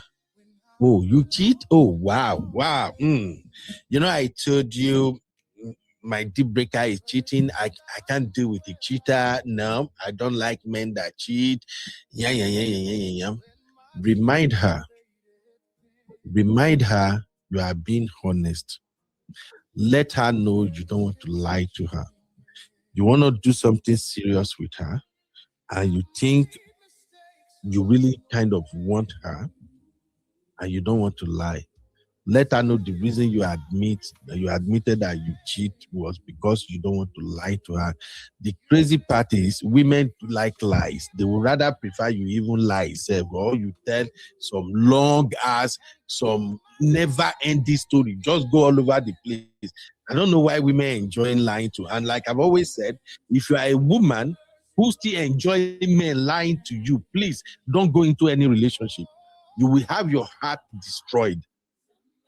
Relationship that lasts, marriages that works, is between partners who will tell the truth, even if it is uncomfortable. I don't know if I'm making sense to you. A lot of women enjoy it when a man deliberately lies to them. Don't do that. It's not good. As a man, I will tell you, don't do that. Any woman that cannot stand you telling her the truth, bro, that is not your wife. Oh. Don't settle down with a woman that would rather prefer you lie for her instead of you looking her in the eyes and tell her the truth, exactly what happened. Because a woman that can take the truth is a woman that is willing and ready to work with you. That is a woman that will be really ready and willing to go into battle with you. That's a woman that will have your back. You feel me? A woman that you got fired at work, and you can call her, you can call mom and tell her, I just been fired. You don't have to be parabolating, going all over the places, just because if you tell her the truth, she will flare up. Or you tell her the truth, she will just become something else. You don't want to be with that woman. Marriage is not easy. Committed relationship is not easy. Not be moi. Any relationship that has the foundation in line, it doesn't work. It never works. You, especially as a man, I will say it again and again. Any woman you can't tell the truth, don't settle for that woman. If you are with a woman that telling her the truth scares you, it makes you afraid, maybe you guys have to work on each other. Because in relationship, in a lasting relationship, you got to come clean. You have to come correct. So if you tell her, cheating was the reason my last relationship broke up. I'm the one that cheated. Be open. If she goes off, no, cheating is a deal breaker. Oh, hey, you even said it that you cheated. Oh, wow. So if I'm in this relationship with you now, that means you're going to cheat on me. No, me, I can't do. I can't deal. Try your best to convince her. Try your best to let her know that this is you coming clean. If everything you said, she still take it that because you are admitted to cheating, it means you are going to cheat on her. My brother, no stress yourself. No stress yourself. That is a woman you are going to have a lot of trouble with when you finally settle down with her. Because guess you what? Even men that are not cheating, sometimes they can still accuse them of cheating. You get where you go. Even me, where they follow you talk right now. You get where I feel go now. If I go find myself where I'm not supposed to be found at all, it can be tantamount to cheating. You feel me? If I'm on the phone right now, I have a lot of sisters that we chat, we text back and forth. If I go talk with you, I'm not supposed to talk for chat, even though nothing is happening. My madam get to see it, and she see that what did she see on that chat? Somehow it look inappropriate. For instance, now imagine me texting somebody on my phone and I say, "Hey, love, I've missed you. Where have you been?" Even though it's a far away friend. I even use my friend Sissy for instance. Imagine me texting Sissy and I say, "Hey, love, I've missed you. Where have you been?" That is inappropriate coming from a married man. Now, if my wife see that, it might take forever for me to explain it. That, hey, look, you know, Sissy now. I was just trying to say, no, I shouldn't use anything that sounds like, "Hey, love." For what now? From where to where? The appropriate thing to say, "Hey, sis, where have you been? I've been missing you. Where you been?" It makes a lot of sense. So I'm just saying that the line between you being judged to be cheating while you are not cheating is very, very blurry in marriage. So you got to be careful. So the reason I'm saying that is that if a woman is interested in your past relationship and you admitted that you cheated, and now you are letting her know, you are explaining to her that it's because you are starting on a clean slate. You don't want to lie to her, and she's not taking it, she's not having it. Like, no, cheating pissed me off. I can't stand it. You even cheated on her. No, you will do it to me. Bros, please. You don't want that smoke. You don't want all those energy. Explain yourself. So far, you know deep down inside you. So far, you know deep down inside of you, you are being honest. Don't stress yourself. You don't want to start a relationship with a woman you cannot admit your fault to. You don't want to start a relationship with a woman you cannot take accountability for your mistakes in the past. I don't know if it makes sense to you guys, but I'm just saying. Bottom line is, when you are on your talking stage, make sure you take your time to plan your thought ahead. From first week to first month, what are the things I'm going to let people know about my past, about myself? Second month to third month, what are the things we'll be talking about? Third month to sixth month, what are the things we'll be talking about? And what do you expect in return? Not do tit for tat. If you are in a communication with a sister today and she asks you to tell her about your past, don't tell her everything about your past finish, and then the next thing you do is, okay, how about you? Tell me about your past too. No, real men don't move like that. You feel me? At the beginning of the conversation, that is not when you really want to know about a woman's past so desperately. No. Let her know more about you first. Let her know more about you first. Then when you are getting to the third month, because definitely If everything works out for good, if she's really into you, you will make it to 3rd month. Now, when you are getting to the 3rd month and you want to begin to ask about her past relationship or anything, do one thing first. Let her know the reason you wanted to know about her past relationship is because you are taking this relationship to the next level. You don't get time to waste. Don't just do tit for tat because you tell her your story. You want her to tell you her own story immediately. Now children, and then they do that.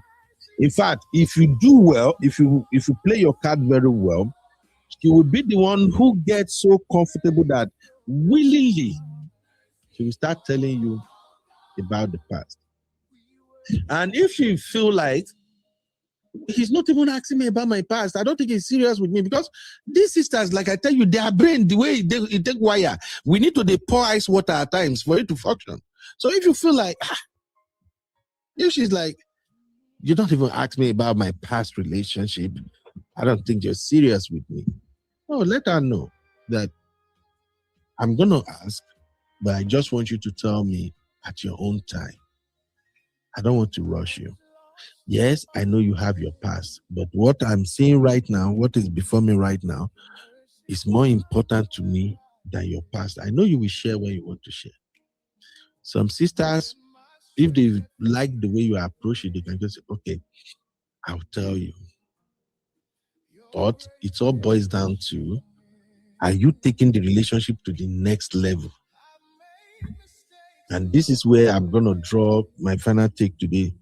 My dear sisters, don't share your past with a man that hasn't showed the intention of taking the relationship to the next level. And when you share your past, don't make sex the central of that past. Don't tell the guy your sex capades. Focus on what's more important. It's not the time you spend in bedroom with the former guy. Men, our brain, sometimes when it comes to matter like this, our brain is wired backward. If you got carried away, if somehow you get carried away, maybe while you are telling him about your past relationship, and you were like, well, I met Mike when we were working on a project. He seems so nice. He's a great guy. Mike is like ladies' man. He's handsome. He's so cute, you know. Let me show you his picture just for you to know. This is Mike. Auntie, you are beginning to shoot yourself in the feet. Hello. Don't make that stupid mistake. Oh. By the way, if Mike is your past, why is Mike still on your phone? Because sometimes I know they even know what they do at times. So please, like I said, if you are really ready to take the next step, start working on all of these things that I'm talking about. Now, I will cut this video and leave it here so that you guys can come back and revisit it. I'm not just saying it for fun. Men brain are wired somehow. If you're going to tell your past story, make sure you are not praising Mike, and make sure you are not pulling Mike down. Okay? If Mike cheated on you, if that is what led to breakup, don't start talking about the cheating and you are raising curses on Mike. It sends wrong signal to us. It's okay for you to say, well, I found out Mike was cheating on me and I can't take it. I'm not caught out like that. I'm not the type of woman who can take cheating. He cheated on me. I caught him and I asked him about it. He lied to me, you know. And then he did it again and I just can't cope. So we have to break up. When you are talking about your ex, don't be too negative about it. It sends the wrong signal to us. Okay? If you get one or two things from this, please put a one in the chat so that may encourage me to address more of this in future. Thank you very much for listening to me. For those who still want to fill the form, if you still want to be part of our Match Me, Here is the form. One more time. Click the form. It's very simple. Supply the information. I will reach out to you. Okay. So please, that's the form right there. If you really think that there is value in what I've said, I see about 36 people still here watching. Drop a 1 in the chat. Make I know, say, I no waste my saliva. If you don't drop the 1, that means I wasted my saliva. So I may not need to talk about all of this. All right. Let me take a few comments here. Sister Olivia say, if the guy is not serious, take a walk, sharp. Absolutely, my sister. Isa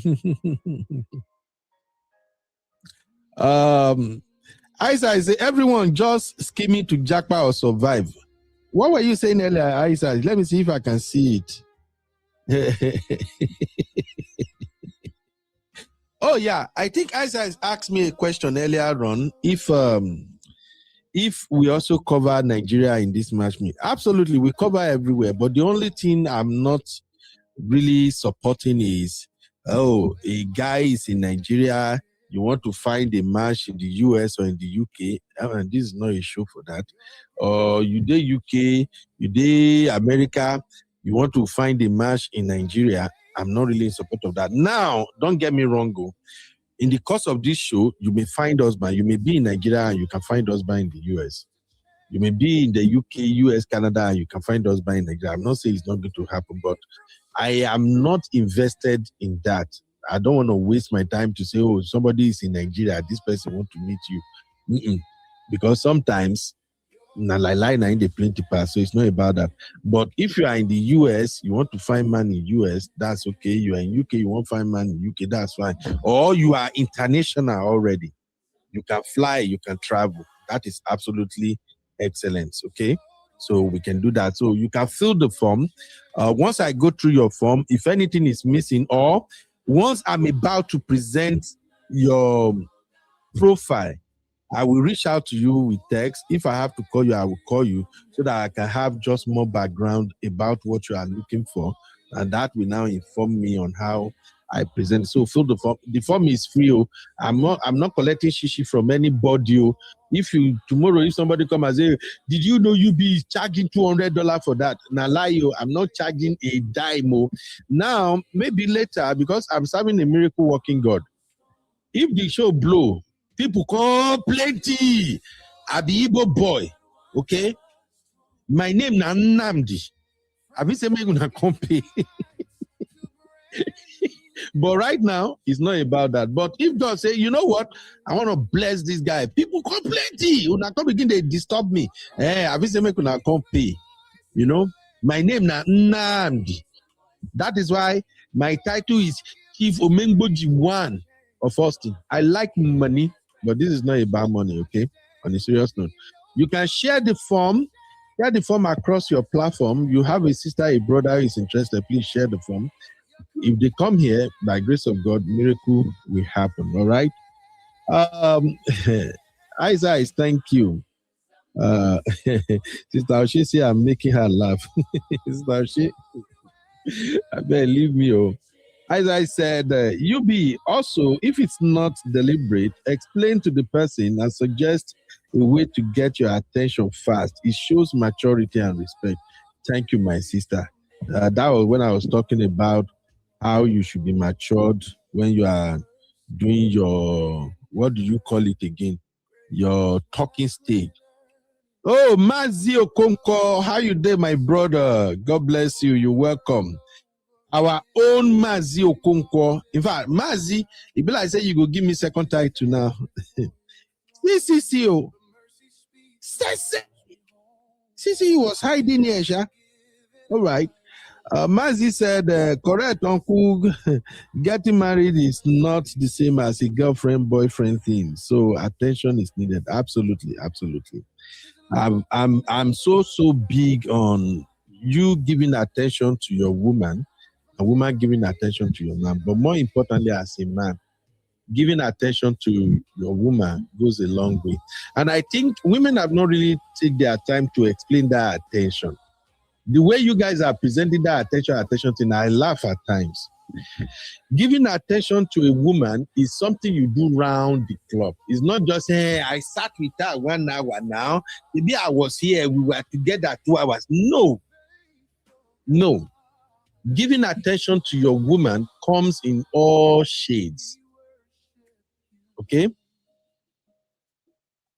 Anytime your woman calls you, pay attention. Anytime she's talking to you, concentrate, pay attention. Don't go around a woman with this discarding attitude. Your woman just say, she just sent you a message. Hello, BJ. I would like to talk to you. Something just came up. You check the message. Like, you just reply, okay. And you drop the phone. That is you discarding her. If you don't have time to talk to her that very moment, pick up your phone. Yo, what you need, bro? What? So, just pick up your phone and text her. Hey, Bimpe, I see your message, but I'm into something right now. Can I get back to you like in 1 hour? Thanks. That is part of attention. Now she knows you saw the message and you took your time to reply her. Only a mad woman will expect you to say, why can't you just call me now? Me, now when me at the talk say, we are wired differently. If I take my time to tell you, say, okay, babe, I see this message, but I'm busy right now. Can I get back to you in like 1 hour? And the next message you are sending to me, okay, maybe because I'm not important. Why can't you just call me straight away? You don't begin to piss me off like that. I don't know for any other man, but for me, you don't piss me off like that. So for men who really want to learn, giving a woman attention is not just when you sit with her 1 hour, 2 hours. Nah. Some men will even justify, all through weekend, should be Saturday, I was around all through now. Bro, from Monday to Sunday, because you were around Saturday. No. That is not called attention. Attention comes with special treatment. This woman is unique. She's not just every other woman. She is your woman. You have to show her that she is very, very important. You have to boost her confidence. The way you show her that she is important, that will be in her, that even when she's conducting herself outside, you will know that there is somebody who really value me a lot. You've heard some of my sisters say here now, they sometimes when they wanted to do some things and they remember, say, my husband will not really appreciate if I move like this. So they will calm down. It's because that man have showed them that they are valued. They are precious. So when we say attention, maybe I will get Sisi. Sisi will come and maybe in another show, Sisi will come help me break it down. Let's know what attention is really all about. It's not just some of you will say you are giving your woman attention just because you day house. Especially when you day house with when we say for 3 hours, you don't even talk to them. You not talk to you. You are on your phone. You are all over the place. You are calling somebody here. You are chatting with somebody there. 3 good hours. You are not even do anything together. But just because you are at home, you are present at home, you just believe that and she's complaining I don't give her attention. I was at home all the time. Bro, that is not attention. Your presence must count for something. If you live in Western world, of course you know that you and your woman are not the 2C. You probably spend a lot of time apart. So if you are around for 1 hour, make that 1 hour count. Hopefully this work anyway.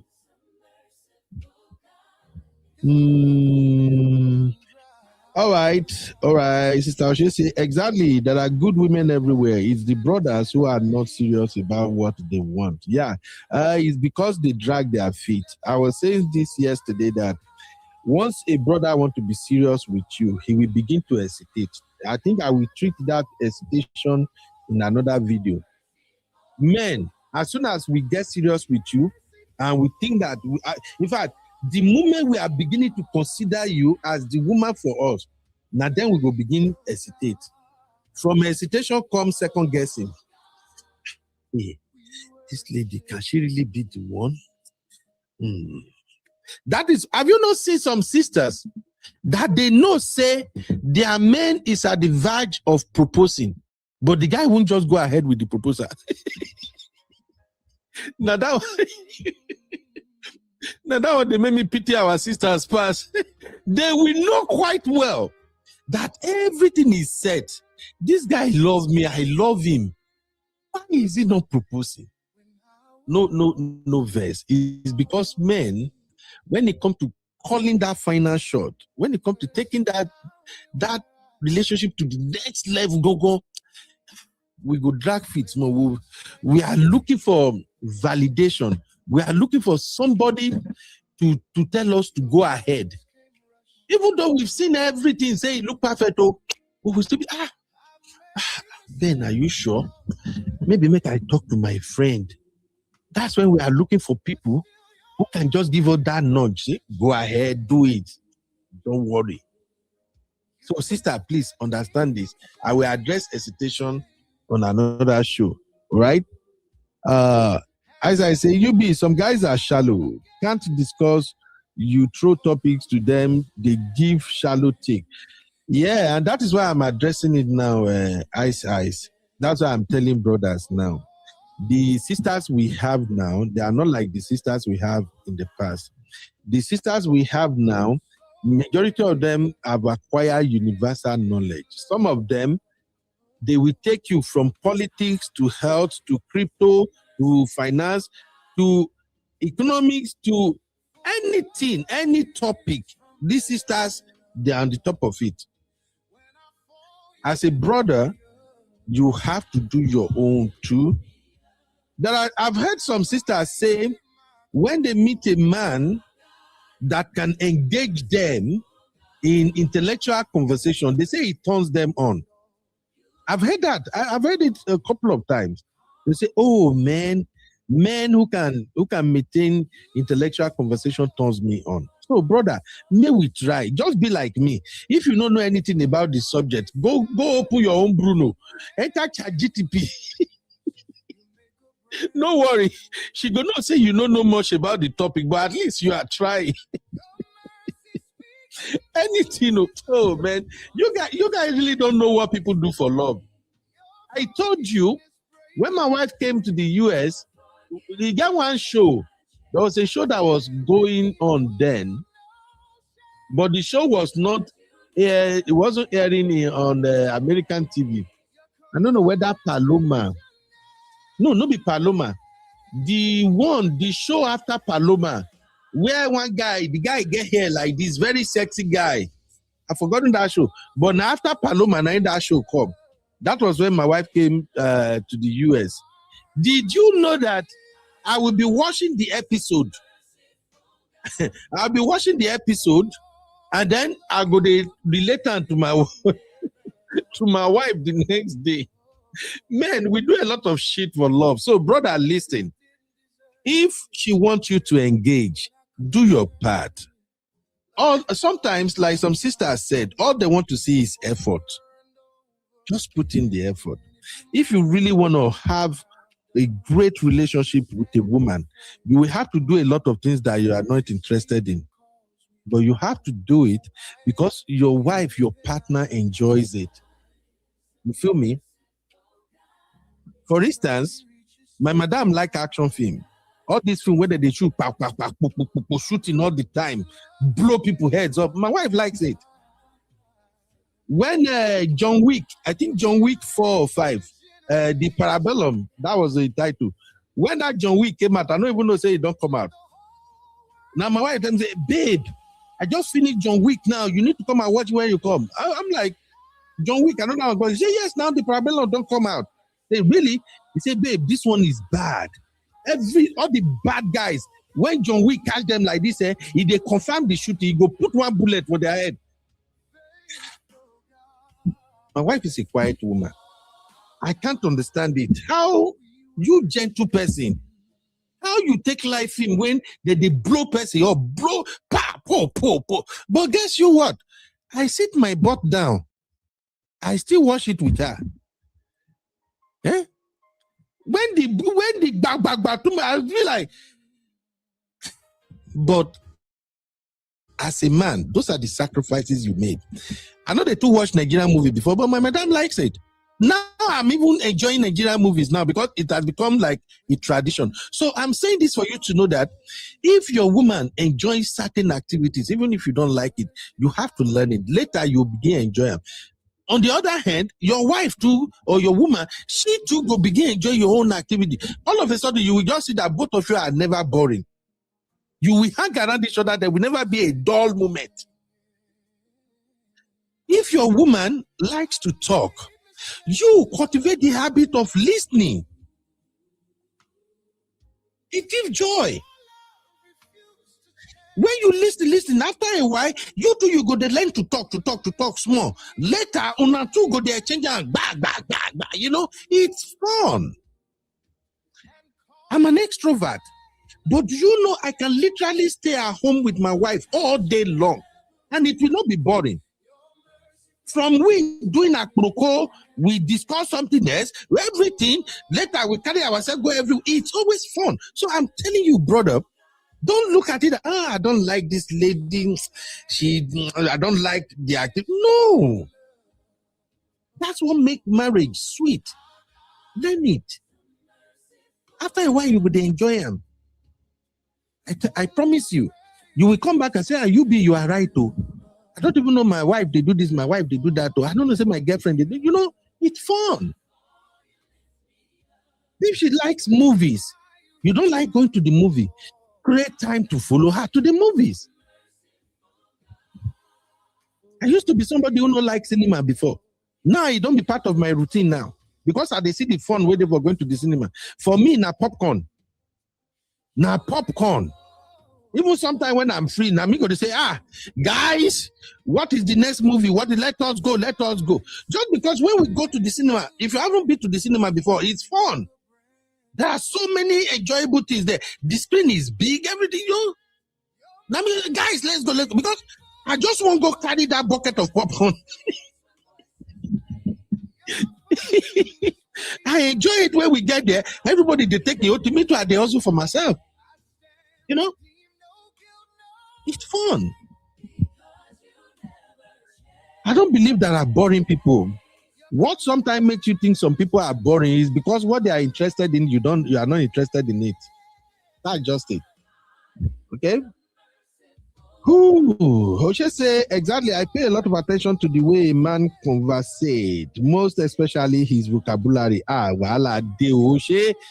If you can't jam somebody like me, where be saying a pack of vocabulary, I can't get unko. I'm just kidding.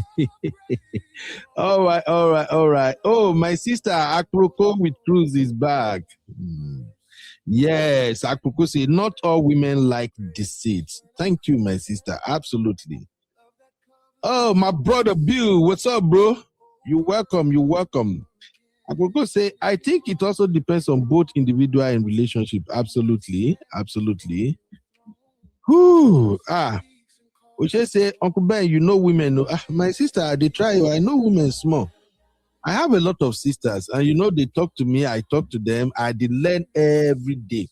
I told you, I can literally sit on Antibi Obodo Yimbo TV all day. I go even go back, go watch some past show. I'll just put my earpiece there, just to learn. Because sometimes, if you don't pay attention to women, how can you cope with them?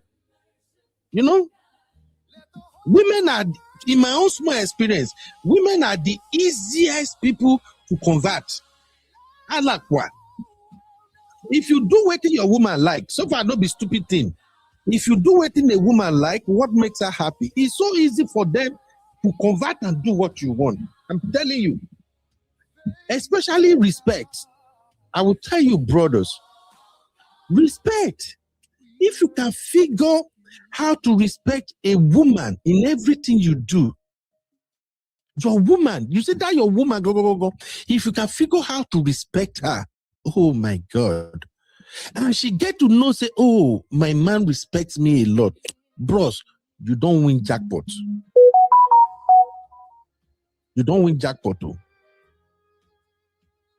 When she knows that when she's talking, you recognize that somebody is talking, that the person that is talking is not somebody below you or beneath you, that this person that is talking, this is a grown-ass woman, this is a woman that has the capacity to be leading 40, 50, 60, 100 men in the corporate world, and they will be obeying her.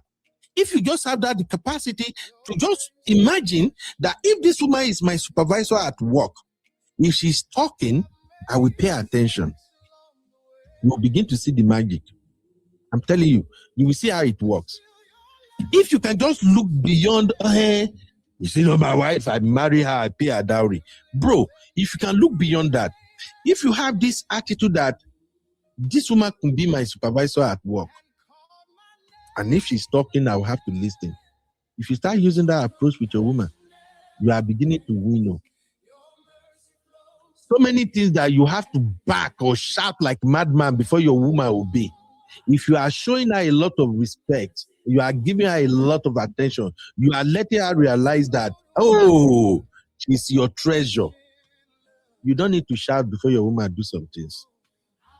You just have to say it, and she will catch it. Just tell her, hey, babe, you know, I really don't like when you do this. You know, it just feel somehow that I don't like it. I swear to you, she will change. She will change. Hopefully, people will learn. All right. Aproko said, it is also important that he explains the reason and reflect on the situation that led to the behavior. Absolutely, my sister. That is why I said one of the worst situations you can have with a woman is to explain cheating. It's important to give her closure, but be sincere. Okay? Kudrat say, are you being defensive? My sister Kudrat, I don't even know what I was saying when you dropped that. You be when you call your sisters with different exciting tones.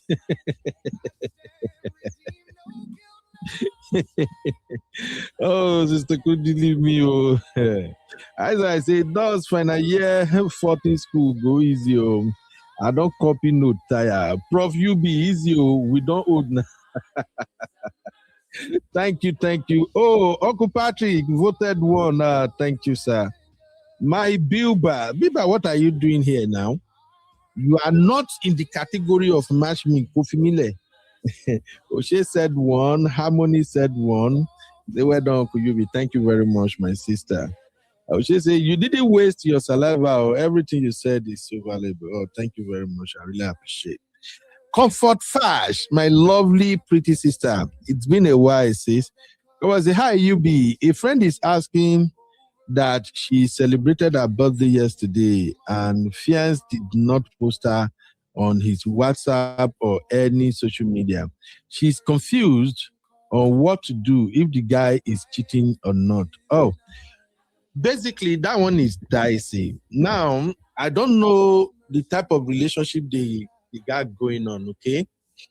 If they are the type that usually post each other online frequently before, hold on.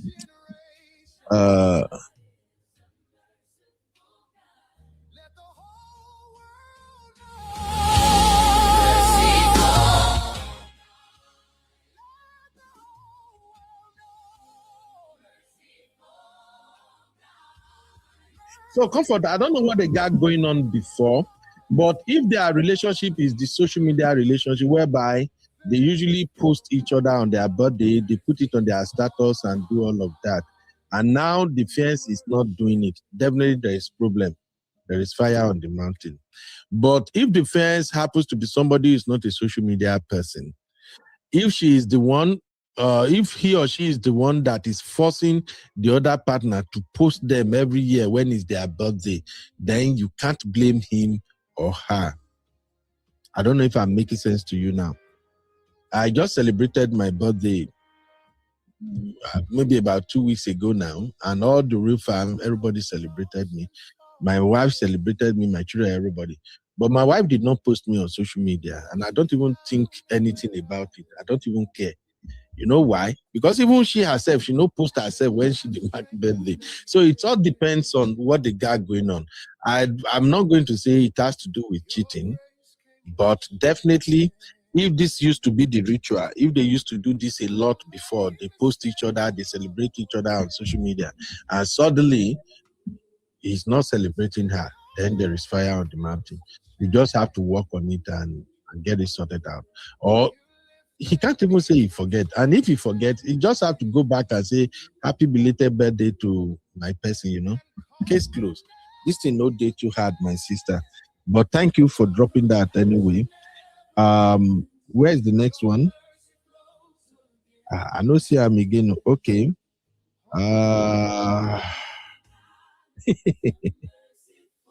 Life is beautiful. How are you doing? You're welcome. Let's see, what else do I have?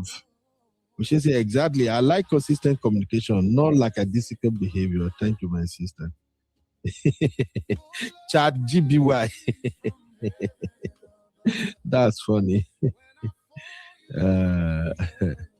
Oh, Bibake, that's sweet. Watching that show. Oh, I do that a lot now. What are we gonna do for love? That's why I tell you, when you love somebody, you just want to do anything to make them happy. As I say, the old man passed and entered the young guy, then began. Oh, okay, I don't know what that is. Yes, thank you, Dupe. When You Are Mine, that was the show. When You Are Mine. With that guy, we get hair like this, get their beer like this. That show was really, really interesting. And Nabi, that one, now When You Are Mine be Paloma, but I know the show I'm talking about is after Paloma. I know. Paloma opened our eyes, and then after Paloma, we started watching the other series. Yeah. All right. Yeah, When You Are Mine is Diego and Paloma. The other one after that one. Anyway, say we are all at the movie theater on Christmas Day. Oh, Uncle Patrick, you enjoy it, right? Please, so if you are a couple here, you have children. If you are not going to the movie theaters, you are missing out. Sometimes you go as a family. Sometimes just carry your wife. Mona just leave the children. Mona just escape. Me, I enjoy it the most when it is me and my wife alone. I usually like to get the seat where they closer to the corner, because the moment the light is out, oh my God, woo. Now then the movie gonna start. So when you go like that, take chair where the corner, you know, or you fit the top seat at the back, make it be corner. Nobody go see you and your madam there, you know. Una come they movie each other, you know what I mean. I said, please, sir, what is the title of the background music? I'm enjoying it. That is Merciful God, created by me. So thank you. This is where I will draw the curtain. Thank you, everybody. I love you. God bless you for spending time with me. I will call this segment. I will repost it. I will attach the form. If you are interested in Match Me with UB, please fill the form. I will get across to you when I'm about to present your info. And during the show, if you are really bold, you want to have conversation with me, you can call in. We can just talk. If you have relationship challenges, some of the things that you are dealing with as far as finding your own partner is concerned, just come here. We have a lot of brilliant sister, uncle, and brothers here. You know, we can discuss it together and it will help. Remember, everything I do here, I'm not doing it alone. I have a lot of people who are actually helping me make it make sense. They guide me, you know. So sometimes when I run into roadblock, when I'm confused, all the sisters here, they know me, you know, they text them, sharp, be that. See, so how far? I don't understand this one. So if I review your form and I feel like, okay, maybe one or two things is not right, I can call on some of my sisters, the experienced one, and say, please, make una help me check this thing out. Okay, what do you think is going on here? How can we help this person? How can we be of help? So thank you very much. I appreciate you. Eyes. Oh, the lecture was the Eyes today. Hey, yeah. Thank you, Eyes. And everybody, please help me thank Eyes. Eyes is doing a fantastic job for me. She always send me trendy story, anything that we can learn from, she always send it to me on Instagram. Isaac, God bless you, my sister. I haven't met you, but I want you to know that I don't take that for granted. I really, really appreciate it.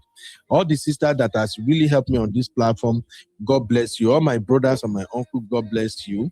Now look at school I go, but I have a lot of brilliant brothers and sisters. That is why I know they care. If somebody call in here one day now, begin blow grammar, I could just they laugh me. Because I know, say, God bless us. From Obodonyibo to Prestige to this place. If you want people where they speak grammar, then full here. So if you listen to me and you feel like, oh, what is he saying? Let me just go there and baboose him. Well, lighter lie. Only 2 sisters now I go call. Say, they call me tackle the issue. By the time they break grammar down, now you go wrong. And if you be Gen Z, I get Gen Z full this channel. And the Gen Z that when I get for this channel, they're not normal. Their head they hot. They took go school one, and they are very, very cultured. So at the same time, that's both days. So if you bring Gen Z energy, I get them plenty. Young folks, I go just pretend and say, make I just leave them with you for a minute. Isaac, thank you. God bless you. I really, really appreciate you, my sister. Okay. Anybody who want to send me message or get across to me on the Instagram, that's my Instagram handle. All right, we're gonna be back with Sunday school. Hopefully, Uncle Dayo, Uncle Patrick, if Uncle Patrick they free, but of course, baby girl Abby is the one that always help us to moderate it, and then other Reform sisters, Auntie Grace, Sister Sue, all the Reform sisters and brothers. Maybe Uncle Phil may be free today, so join us for Sunday school. Let us learn in His presence. Thank you, and God bless you all. Yes, our God is a merciful God. Rich in love. Our God is a merciful God. Oh, full of grace from heaven above. Mercy when I didn't deserve it. Grace when I couldn't earn it. Love that covers all my sins over and over again. If you marked every wrong I've done, who could stand before your throne? But mercy speaks and calls me home. I am forgiven, I am. Our God is a merciful God. His mercy reaches to the sky. Our God is a merciful God. His love will never run dry. From generation to generation, our God is a merciful God. Let the whole world know. Let the whole world know. Merciful God. Merciful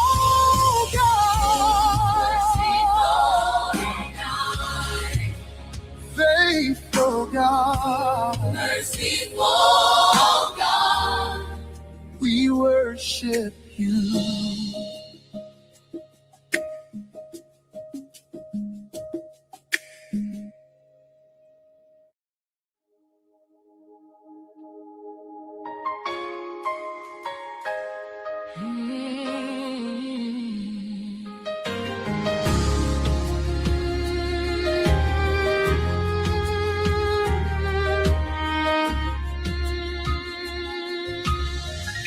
When I was lost and far away,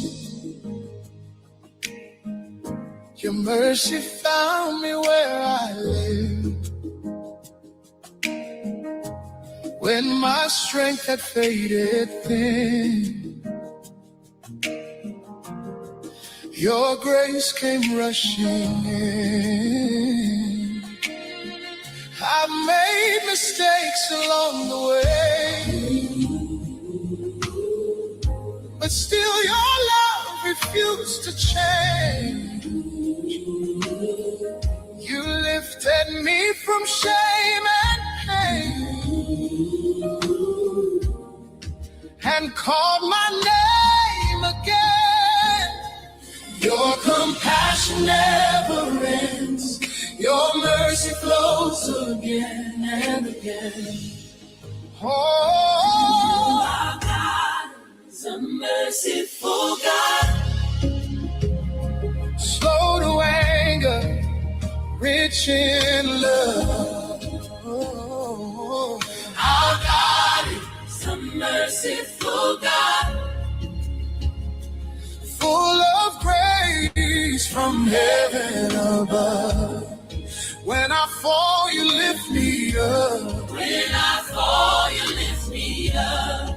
When I cry, you hear my call. Our God is a merciful God, forever faithful through it all. You heal the broken, calm the storm. You restore what once was torn. From darkest nights to brand new days, you make a brand new way. Your mercy speaks when voices blame. Mercy speaks when voices blame. Your forgiveness breaks my chain. Your forgiveness breaks my chain. I stand redeemed, no guilt, no shame. Because you never change. Your compassion never ends. Our God is a merciful God. Oh, slow to anger, rich in love. Our God is a merciful God. Oh, full of grace from heaven above.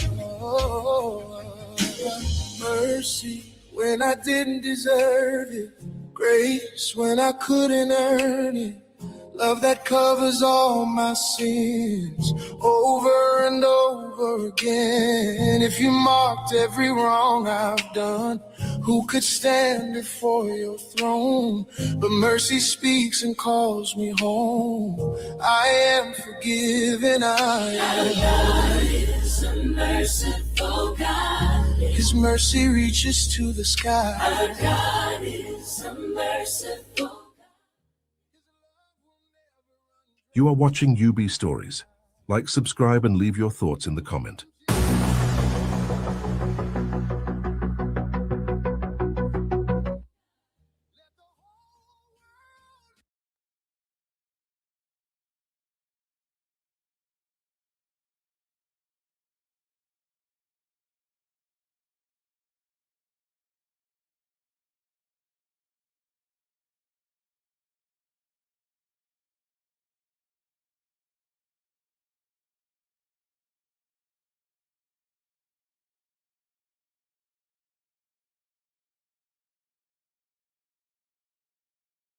You are watching UB Stories. Like, subscribe, and leave your thoughts in the comment.